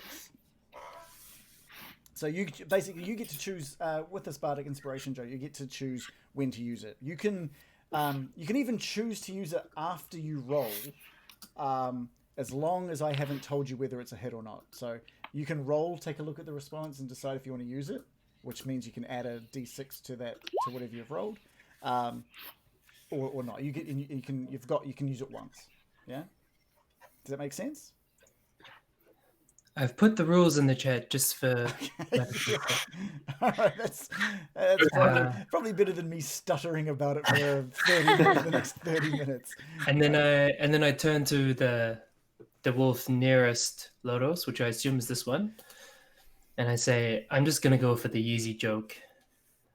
Your mother was a bitch." And I cast Vicious Mockery. Now, do they have to understand something? No, they do not need they just need to hear you. They need only hear me. I must succeed on a wisdom saving. Okay, let's see how we do. I did check that because it seems improbable. It does. All right, so he did not save. What's the wolf going to say when it gets like viciously mocked? It just kind of like it just tilts its head. I can't. Not that I can tilt it. I don't know if I can do this. Can I rotate this? No, I can't. I can make it really big, but that doesn't. I don't know. No, I don't know what I'm doing. Oh god, I think I've ruined everything. No, okay, I'm back. He takes 2 psychic damage, and he has disadvantage on his next attack roll. Oh, very nice. Okay, he's just kind of quizzing. He's just like, and that's pretty much it. He doesn't. Let's see if we can just go like, huh? What? Huh? And takes that little bit of damage, 2 damage. He's still looking pretty healthy, so that didn't really do too much to him. Just confused him.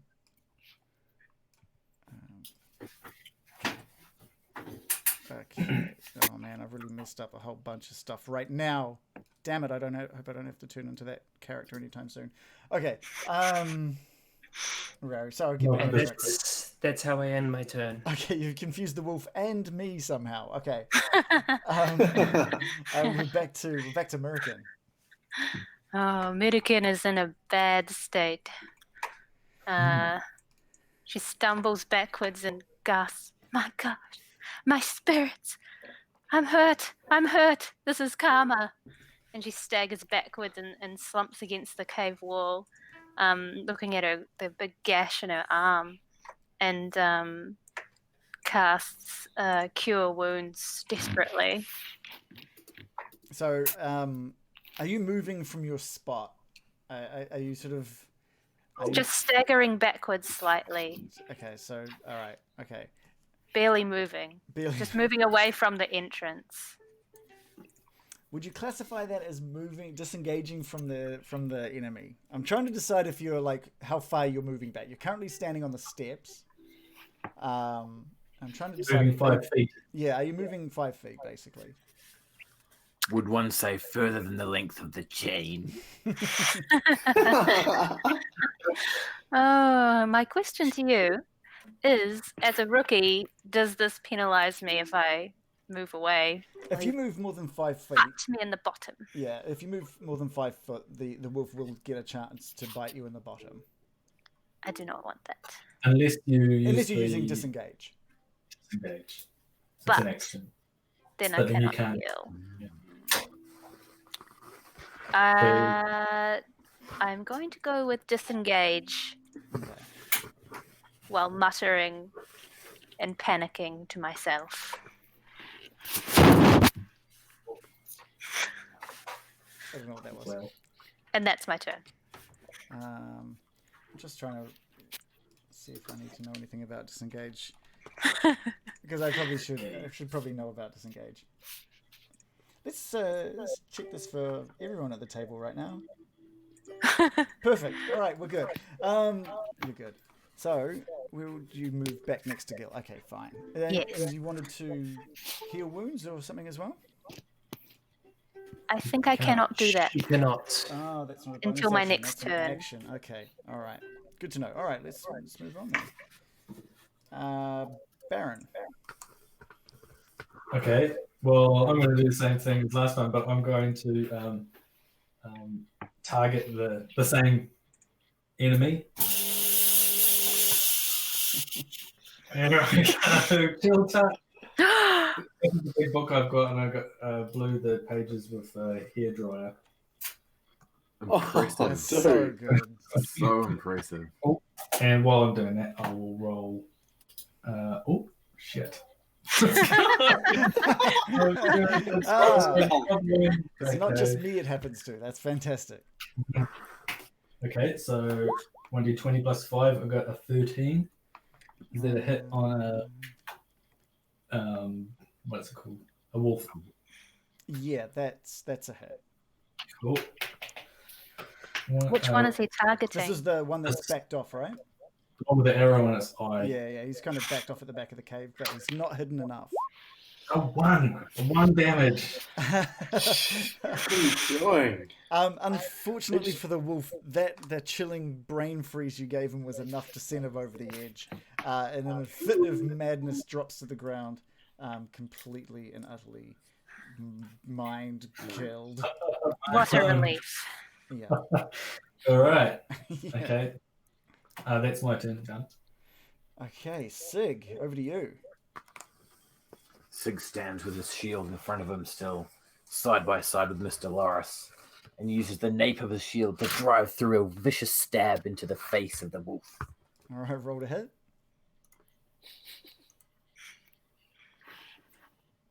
Huh. 14. That is enough. And what was the damage there? 6 of the piercing variety. Cool. Do you want to describe how you put this wolf to his end? So I'm using my shield as a bit of a runner, and I just drive the blade straight into his head and pull it back quickly, splashing blood on the front of my shield. Yeah, you drive it straight through in between his eyes, and as you withdraw, it's kind of the vacuum sealed skull kind of pulls just a little bit of brain in through the sword shape you've left in its head, and it just kind of slumps to the ground with just like a pink bit of brain pushing through the front of his skull. And he's dead on the ground. He's bleeding. He's dead. He's gone.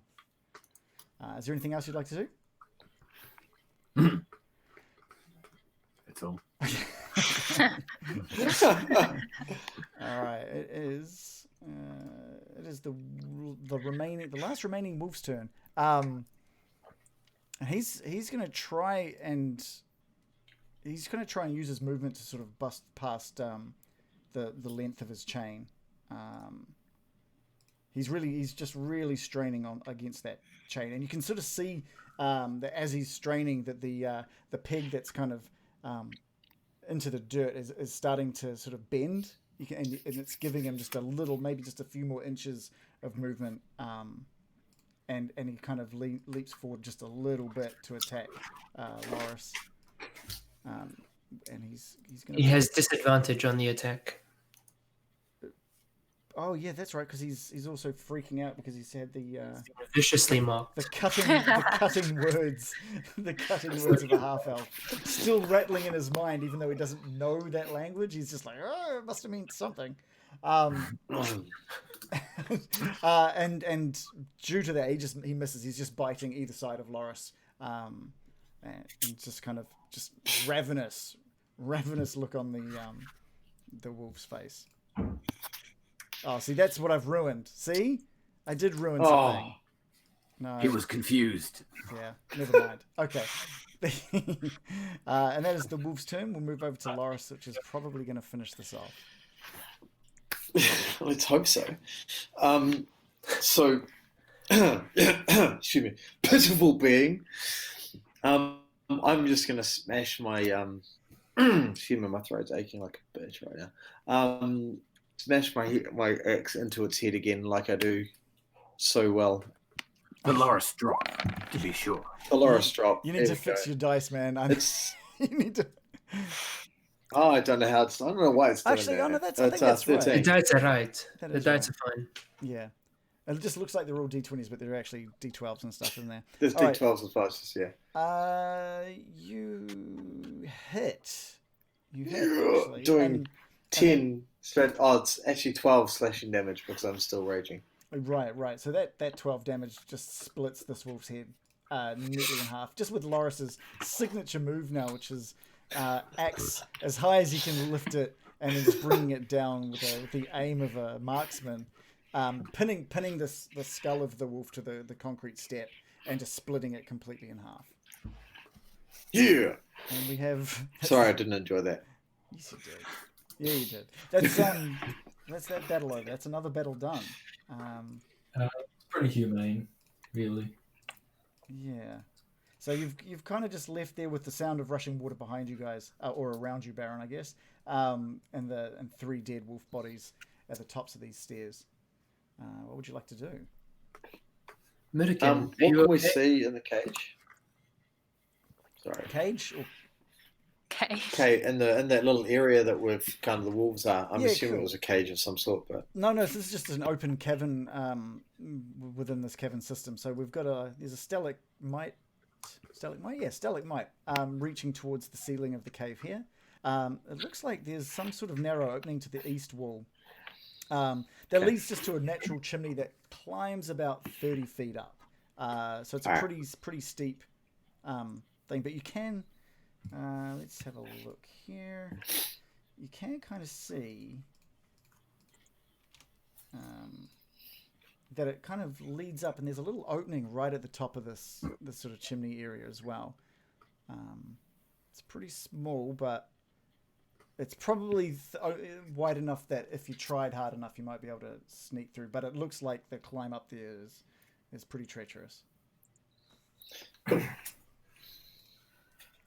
Strange. I think it would have been these wolves would have been guarding some entrance to their home, but it looks like this was merely just a place where they kept the wolves when they needed to take them out. All right, to be murdered. to murder things or ambush people or yeah. As soon as they try it out. At the top of that sort of that climb, it's just again it's pitch black up there. Okay. Which way should we go? So it's pitch black at the top of here. Let's move that over so the viewers can see. It's pitch black at the top of this little sort of chimney area, and then pitch black as it rounds the corner up here and here.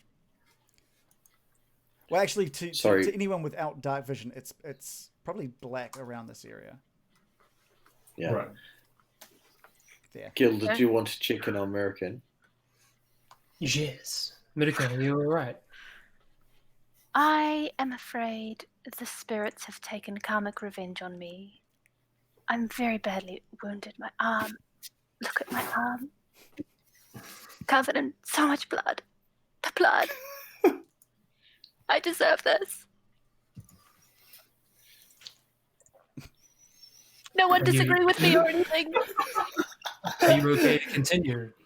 I worry that you might not be able to continue with us, and perhaps you should rest or...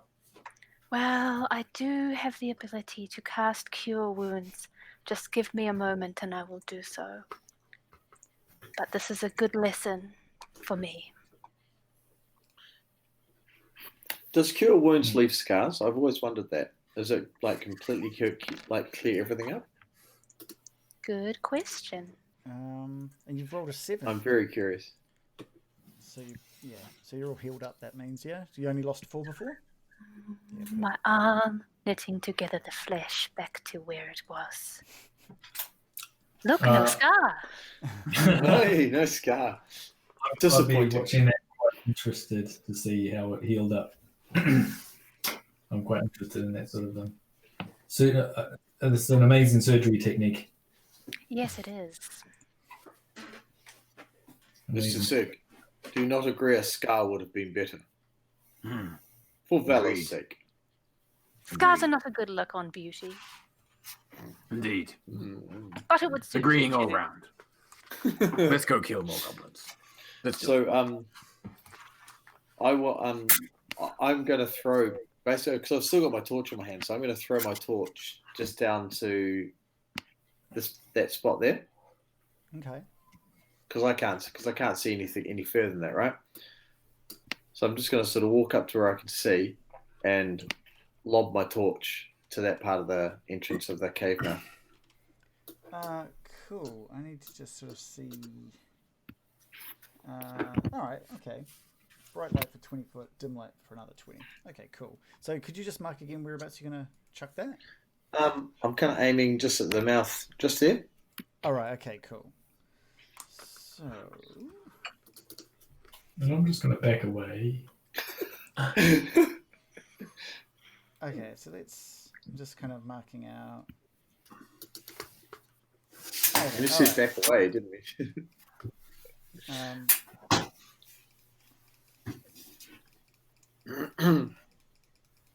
Just marking out exactly what that would illuminate. And there's a little bit of, I can sort of describe a little bit of what's past that if you were in the line of sight, but that's been illuminated by your torch. Oh, awesome. Cool. I'm going to have a look around where the wolves were pegged down. Do I find anything? Just going to hide this little bit here because really that wouldn't be seen, I guess. So what were you looking for? Sorry, Gil? Just searching the area and just seeing if there was, if I can get a good read on, so that the wolves were tied to the stalagmite and anything else of note. There's nothing else. There's you can see that there's a stalagmite. There's a lot of rubble at the east side, leading up to that chimney. The chains that are attached to the wolves are attached to small little pegs, I guess, that have been attached, sort of like jammed into the ground. They look to be quite steady, except for one, which looks to have sort of wiggled to about maybe half its strength. Looks like that would come out pretty soon, to be honest, if it was any more pulling on that. But there's nothing really else of note. No, yeah.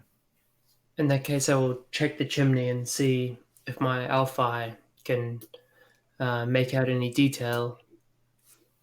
So it's 30 foot up. So where you're standing right now is probably about a 10-foot climb. So are you attempting to climb up there, or?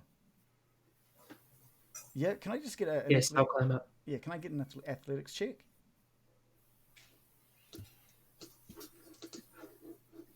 Sorry, I couldn't hear that. Oh, yep. Oh. There he's going. John, Sigg is athletics relieved check. to see the light. All right, can you hear me now? Yes. Okay, cool. An athletic. Yeah, can I get an athletics check from you? Oh. Yes. Not my strong suit. No, that's right. So you've rolled a 16, which is more than enough. So basically, you got to move at half speed up this area. So where were you standing? Where were you before? You were around the corner, yeah. I had moved inwards, but I don't know. I'd assumed I could move freely. Yeah. So I was previously standing down here. That's a good. But I had moved to this spot. Okay, no, that's cool. You're right. You're not in combat, so I guess you've got free movement here. Cool, and you can see 30 feet. There's not really much. I'll sort of. I think I'll see if I can reveal just a little bit from where you're standing.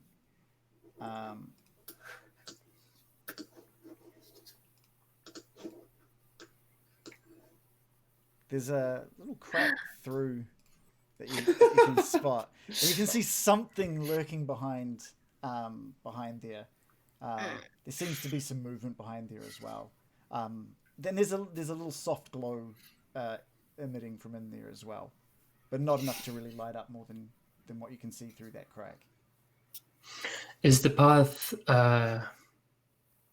wide enough for a person to go through, or?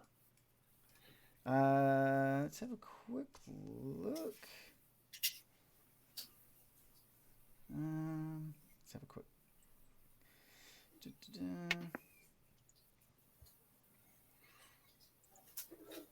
Say a half elf of average size. Well, I think we're just going to have to go from the measurements that it tells us. It's less than a foot wide.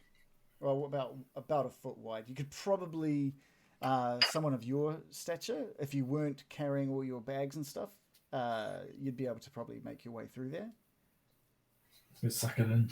Yeah. 1 foot equals 30 centimeters. What? Wait, what? I don't do Imperial, so I have to look it up. Oh, right. 30 centimeters. Just looking through, does it appear as though I could, anybody else could see in? Can I? What do you mean, sorry? So if I know that there's something on the other side, does it appear as though my position is given away? Oh, no, there's, well, you can't really tell from there. You're there's no, from your position, you can't really tell if anyone's keeping an eye on that corner of the room. I see. I'll attempt to climb back down the rubble. Okay. And try to keep my footing as solid as I can on the way back down. Yeah, no, that's cool. You just kind of make your way down. If you want to do a cool slide, you're welcome to. I will not do a cool slide. Okay, cool. I come back to the party and I let them know that it would appear that there's an opening over there, but it's very, very narrow, and I'm not sure that we could all make it through. I think possibly this path north is the best option. I did sense the presence of more enemies, but that is to be expected. Good work, Mr. Gill. Mr. Lorros, should we proceed? Yes. Let's kill. Let's. Sigg walks confidently in the light forwards. Should we take the left path or the right path? He asked the party. I vote left. Then we go left. Okay, so the torch has sort of illuminated this path quite well. Let's have a quick look here. All right, so the main passage from the cave mouth climbs steeply upwards, up towards the sort of the right there, and you can see that the splashing, the stream is plunging and splashing down the west side of that corridor. In the shadows, a side passage leads west across the other side of the stream. So obviously you need to cross that stream to get over to that little path. Let's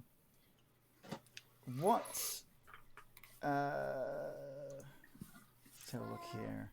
What you've all started noticing though, because there's still a little bit of light that's trickling out from the torch, and now that you're kind of in this area, able to see a bit further out, I'm just gonna reveal a bit more here. And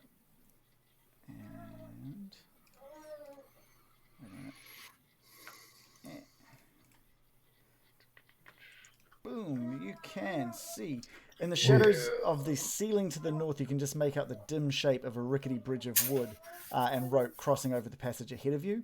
Another passage intersects this one 20 foot above the floor.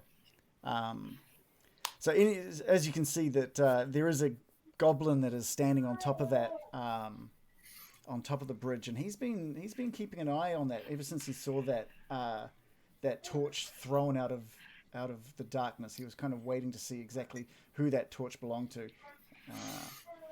It's intruders! Intruders! And he turns and he starts motioning over to the east of the cave. He kind of he runs kind of into the, sort of this part of the thing, and he's aiming his signals this way, and he's shouting, "Intruders!" Yeah, okay. We'll just leave it at that for now. I'm sure he's talking to no one. Because it's just I say, friend, we're simply we're on the tour. We have the tickets. You can check our tickets again if you must, but I'm growing tired of having this. After Billy checked out tickets and Yara checked out tickets, it really is tedious. You know, if you're going to sell tickets to a tour, you really need to put a little bit of trust in your patrons.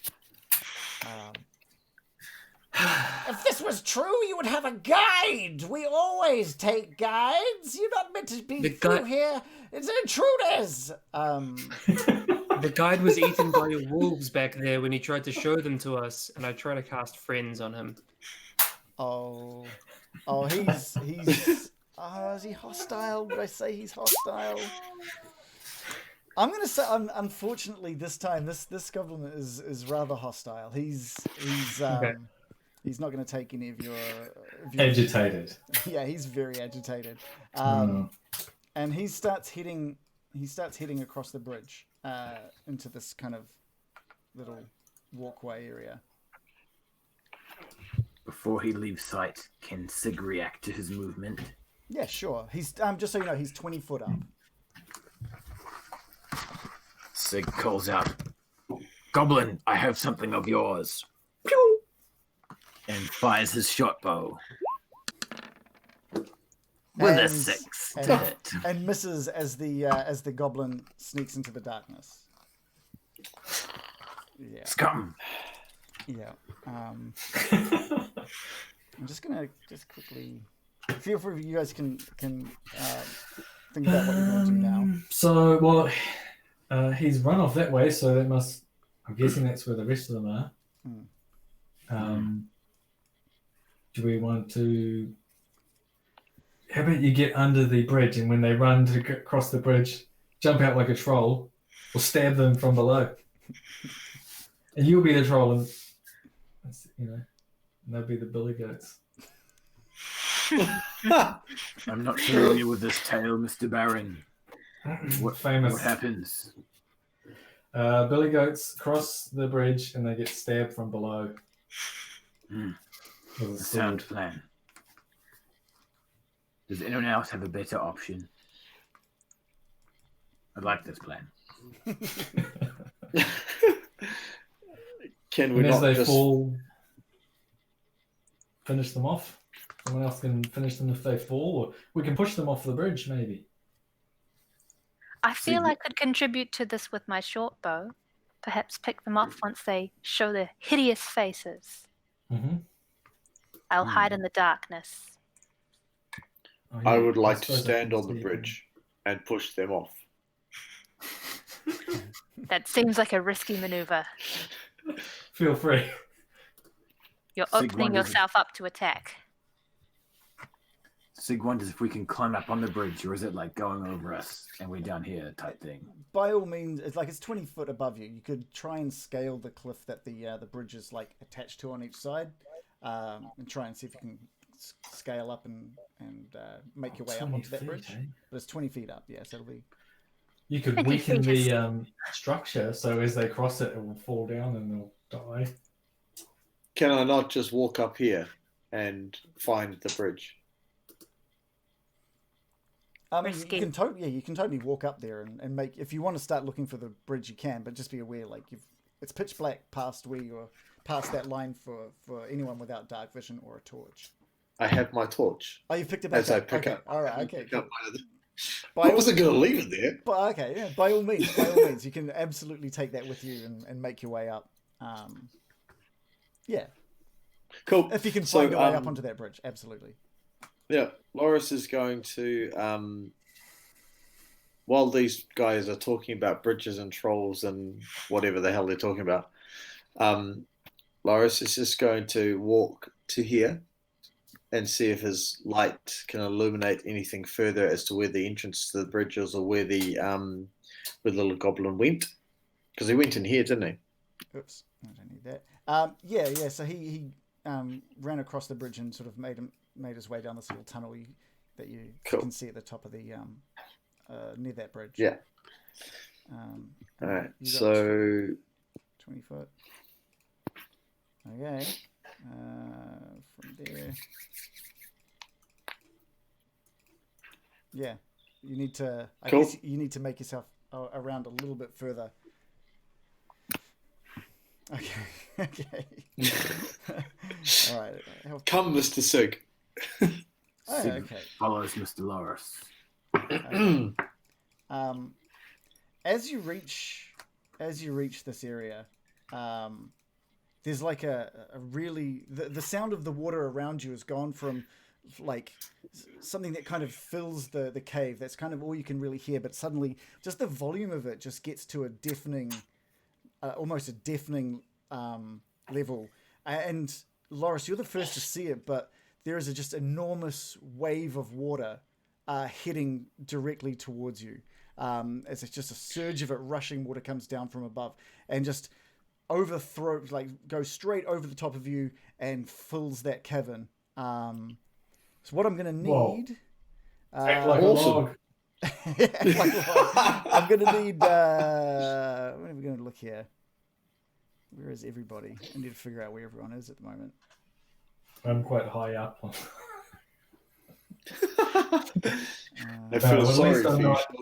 not standing in the river just for once. All right, yeah. So I'm going to need a dexterity roll from everybody. Yes. Let's hope that one's good. A dexterity save. A dexterity save, yeah. Oh. Oh. Saving throw. Sig rolls a 14. Okay. Lorros rolls 21. Perfect. A natural 20.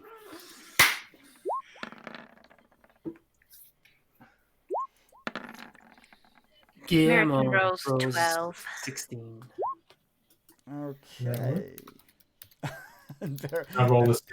Okay, so the water pushes, as you can see, Lorros sees the water coming, and before it has a chance to reach him, he dives out of the way of the main head of it.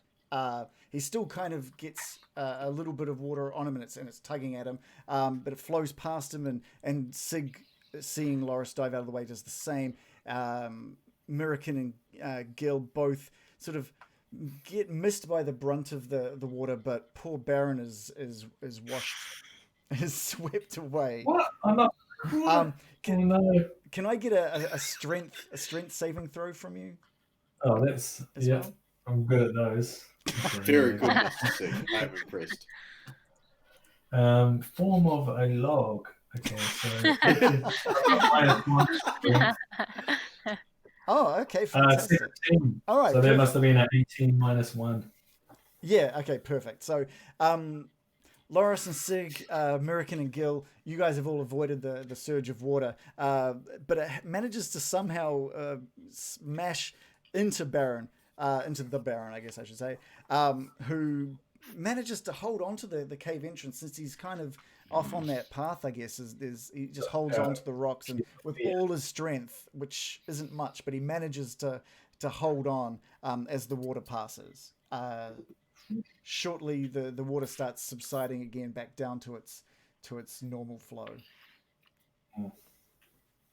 Holy shit. What was that? Onward! Sigg, follow me. We must find the source. Indeed. Let's kill these little buggers. I look to Byron and Miraqen and I say, it's hard to find a good bodyguard. And I go charging in. All right. I sort of wring out my shirt, some water, put some water off my sleeves, and I say, shall we follow them? I don't want to be left here. You're right. It to be looks like attacked from the sky. we should join the party. Okay. Party's all Safety up here. in numbers. Safety with my axe. All right. So I guess Lorros is making his way, and he's making himself known as well, obviously with that giant torch. Lorros is not Yeah. worrying or even trying to hide himself. We'll get you a decent amount here. And as you make your way up, you can see a couple of goblins sort of keeping an eye down there. They're eager to see if the water they sent down had done really anything to you. So let's. So what you can see that there's like a couple of you can see one pool of water which looks like it's half filled. That's what you can really see at the moment. And the goblin closest to you lets out an almighty. Oh, it didn't work! Quick! Release the other one! We need the other one released because we have to wash them away! They're not meant to be here! Can I hear that?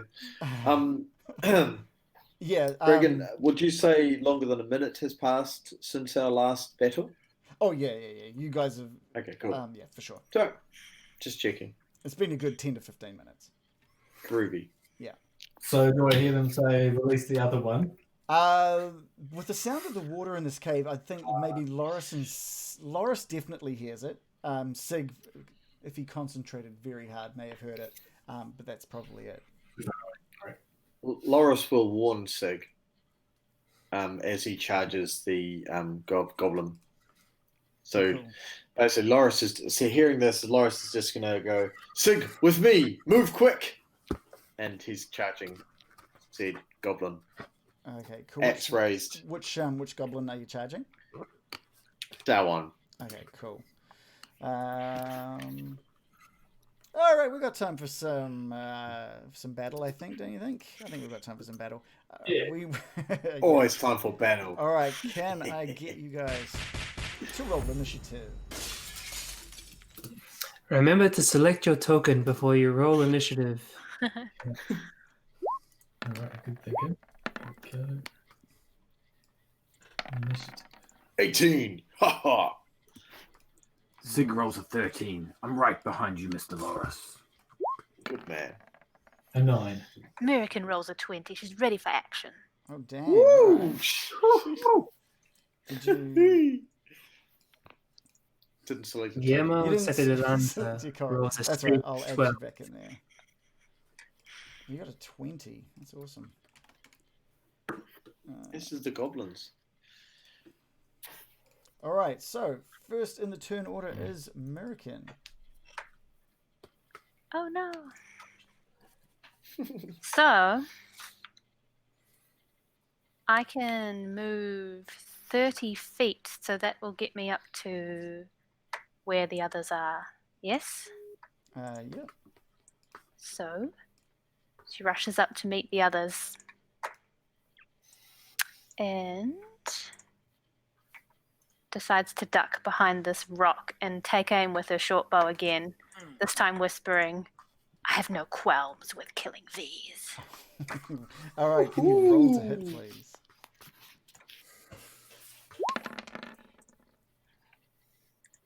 I have rolled a 15. And no qualms you have. That arrow soars directly towards the goblin. Where were you aiming? At the closest one. Which part of the whereabouts on the goblin's body? Directly through the skull. Ooh, all right, no mercy. Always. The arrow finds itself with 6 piercing damage. It finds itself true, and it is lodged directly into the head of the goblin. He's not falling over though. Like he seems to have he's felt it, but he's not dead. He's not formidable, looking good. And he's just kind of like teetering about, just kind of like, no,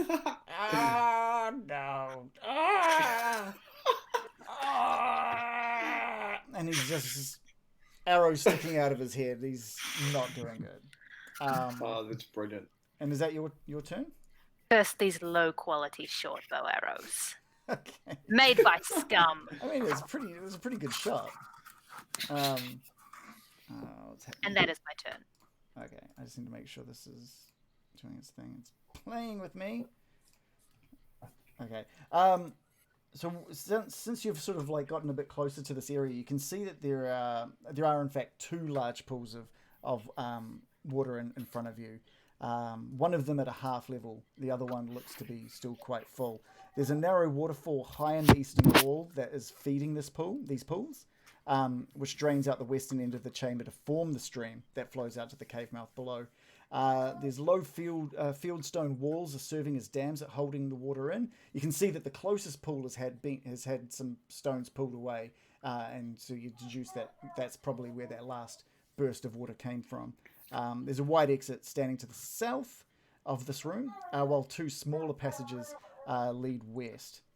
The sound of the waterfall echoes through the cavern, making it difficult to hear. And if I Can we see this on the map? Oh, I'd love to show you it if my system would let me.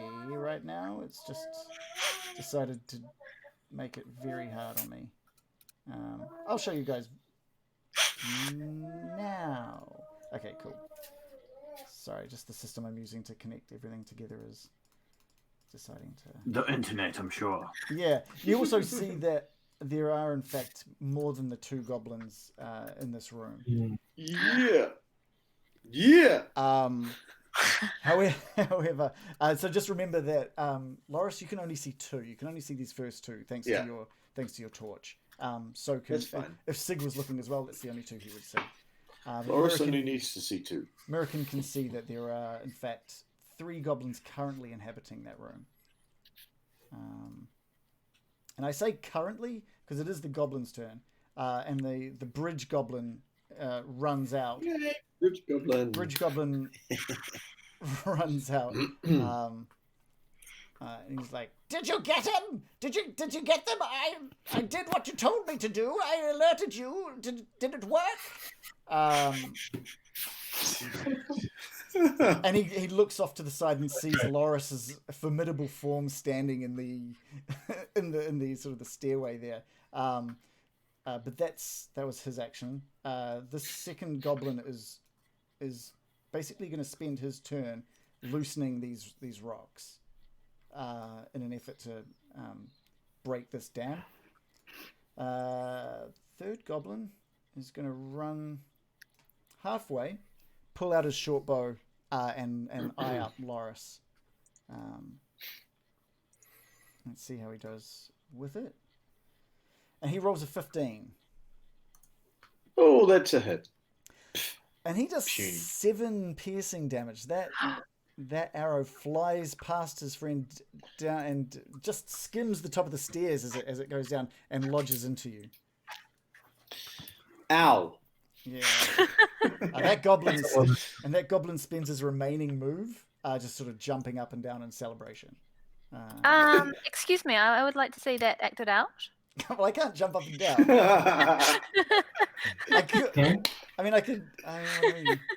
I can. Just, every time I go to do this, it breaks. I'm not going to do it. La-di-da! We got him!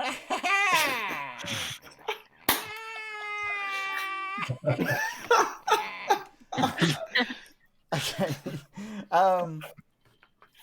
Worth it. Yeah, thanks. Well done. The goblin at the top of the stairs also pulls out his short bow and eyes up. Actually, he's the one that took some damage from Miraqen. I think he might have a bone to pick with Miraqen. He's not doing very well. He's got that arrow stuck directly in his head, and every time he tries to line up his arrow, he's kind of seeing double vision. So he's going to attack with disadvantage on this one. You're a bit further away, but he really wants to take revenge on you for that. And he, even with disadvantage, rolls a 21. What? Oh, Sheepers. He should pull the arrow out of his head and use that one. I think he's worried that would probably like kill him. So I think he kind of like flicks at the arrow. He knows first aid. And It's like the arrow has like stimulated the aim center of his brain.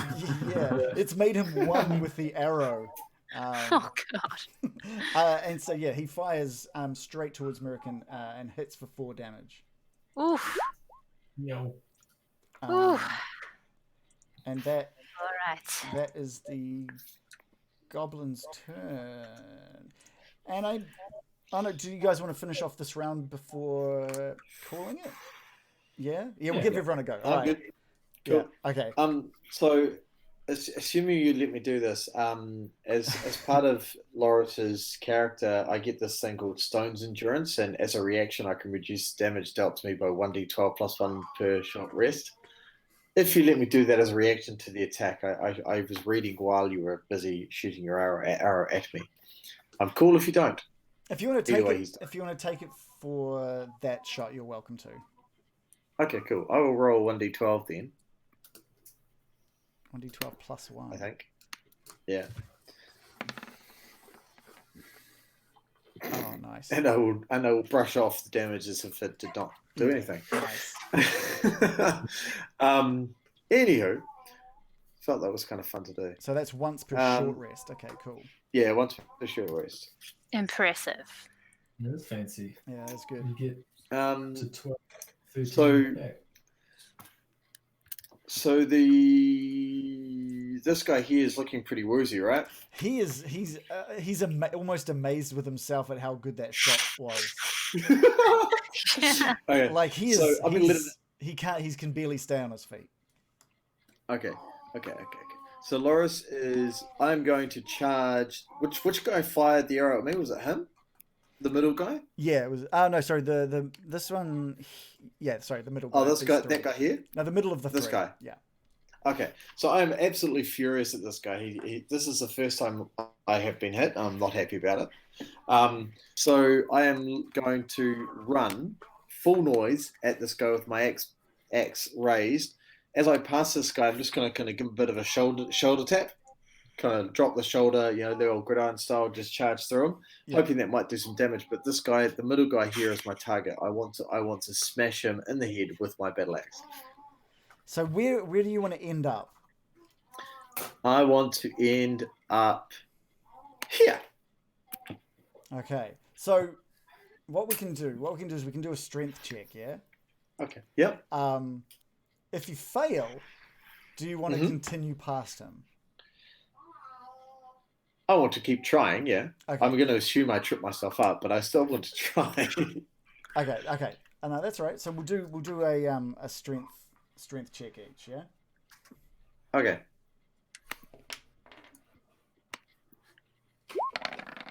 I roll an 8. Okay, that's all right, because you managed to push past the goblin. While you don't do damage to him, you do continue his confusion, and he misses any opportunity to attack as you bolt past him. Excellent. So as I arrive at standing in front of my attacker, I am going to bring, in my trusty form way that I do, bring my axe down onto his head and hopefully cleave his head in twain. All right, roll to attack.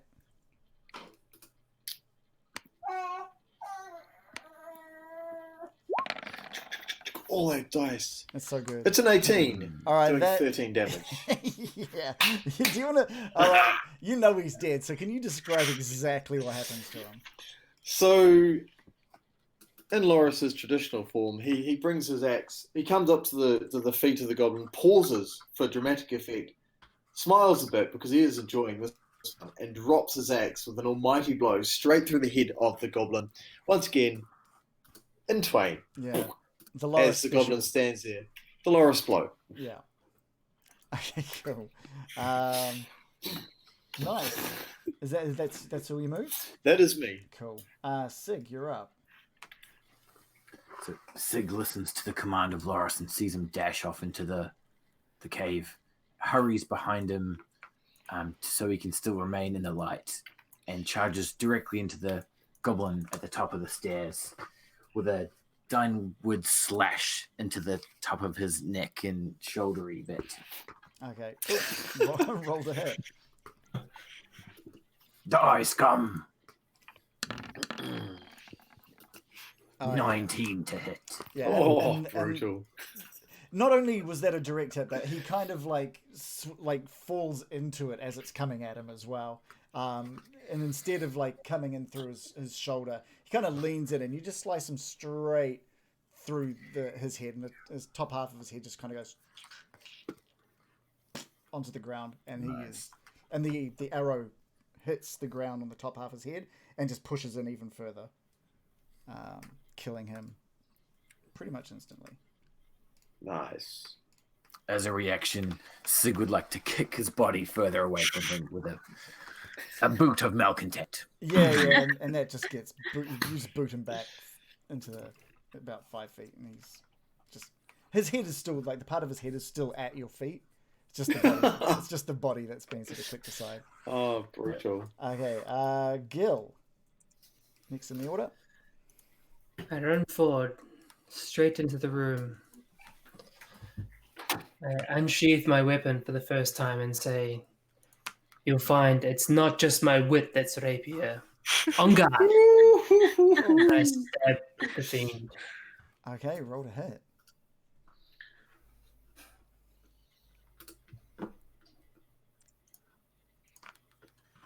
When I find it, here we are. He's got to find his rapier before he can use it. Oh yeah, I mean that's a definite hit. Oh, dude. That's a 22 for 3 damage.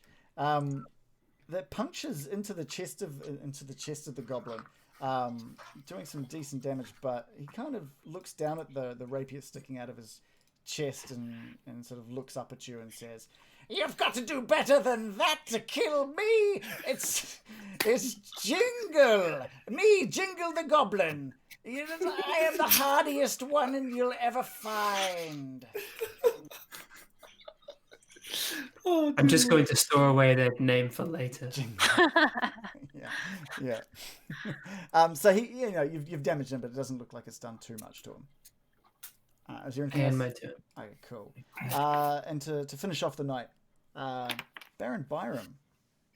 Okay. What are you doing? Well, I don't actually know what's going on up here. I think it's being too loud. It's loud. Around the corner, and I see dead bodies, I suppose. So I'm going to join in with the only thing that I've got. I feel bad. I'm going to play it again though. Oh. Play the thing, and I'm going to roll my damage. So my damage is right. Oh, That's So good. Plus 5. I got a 17. Oh, yes. Nice. It's 0 successes. I don't know what that means, but I'll give you. I think that is referring to me. I'll give you 1 success for that one. Which one were you aiming at? The one next to Gil. All right, yeah, okay, cool. So you've definitely succeeded chilling. Well, I touch. did not 1 damage this time, but I did 5 damage. Okay, what are you aiming for with this chill touch? Are you trying to? I want to just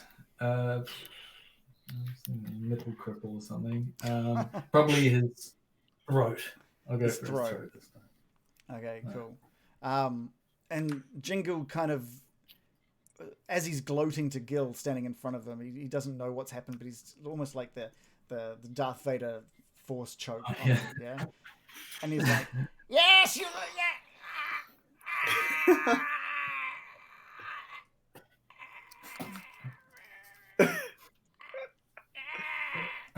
and yeah, he drops to the ground, clutching at his throat, and slowly passes away.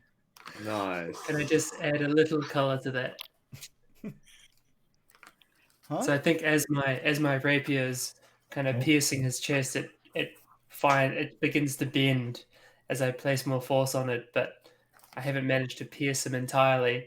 And it's then when I see the grasping hand of the Baron appear around his throat and realize, oh, this is not going to go well for him, and I just kind of withdraw. Okay. Yeah.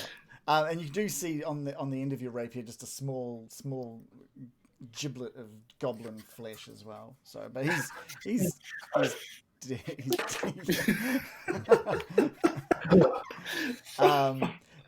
They're in the plastic bag. So we end it there with one goblin left who's scrabbling away at the dam, trying to loosen some rocks, who I don't even think notices the mayhem that's happened behind him because he's been so focused on this dam.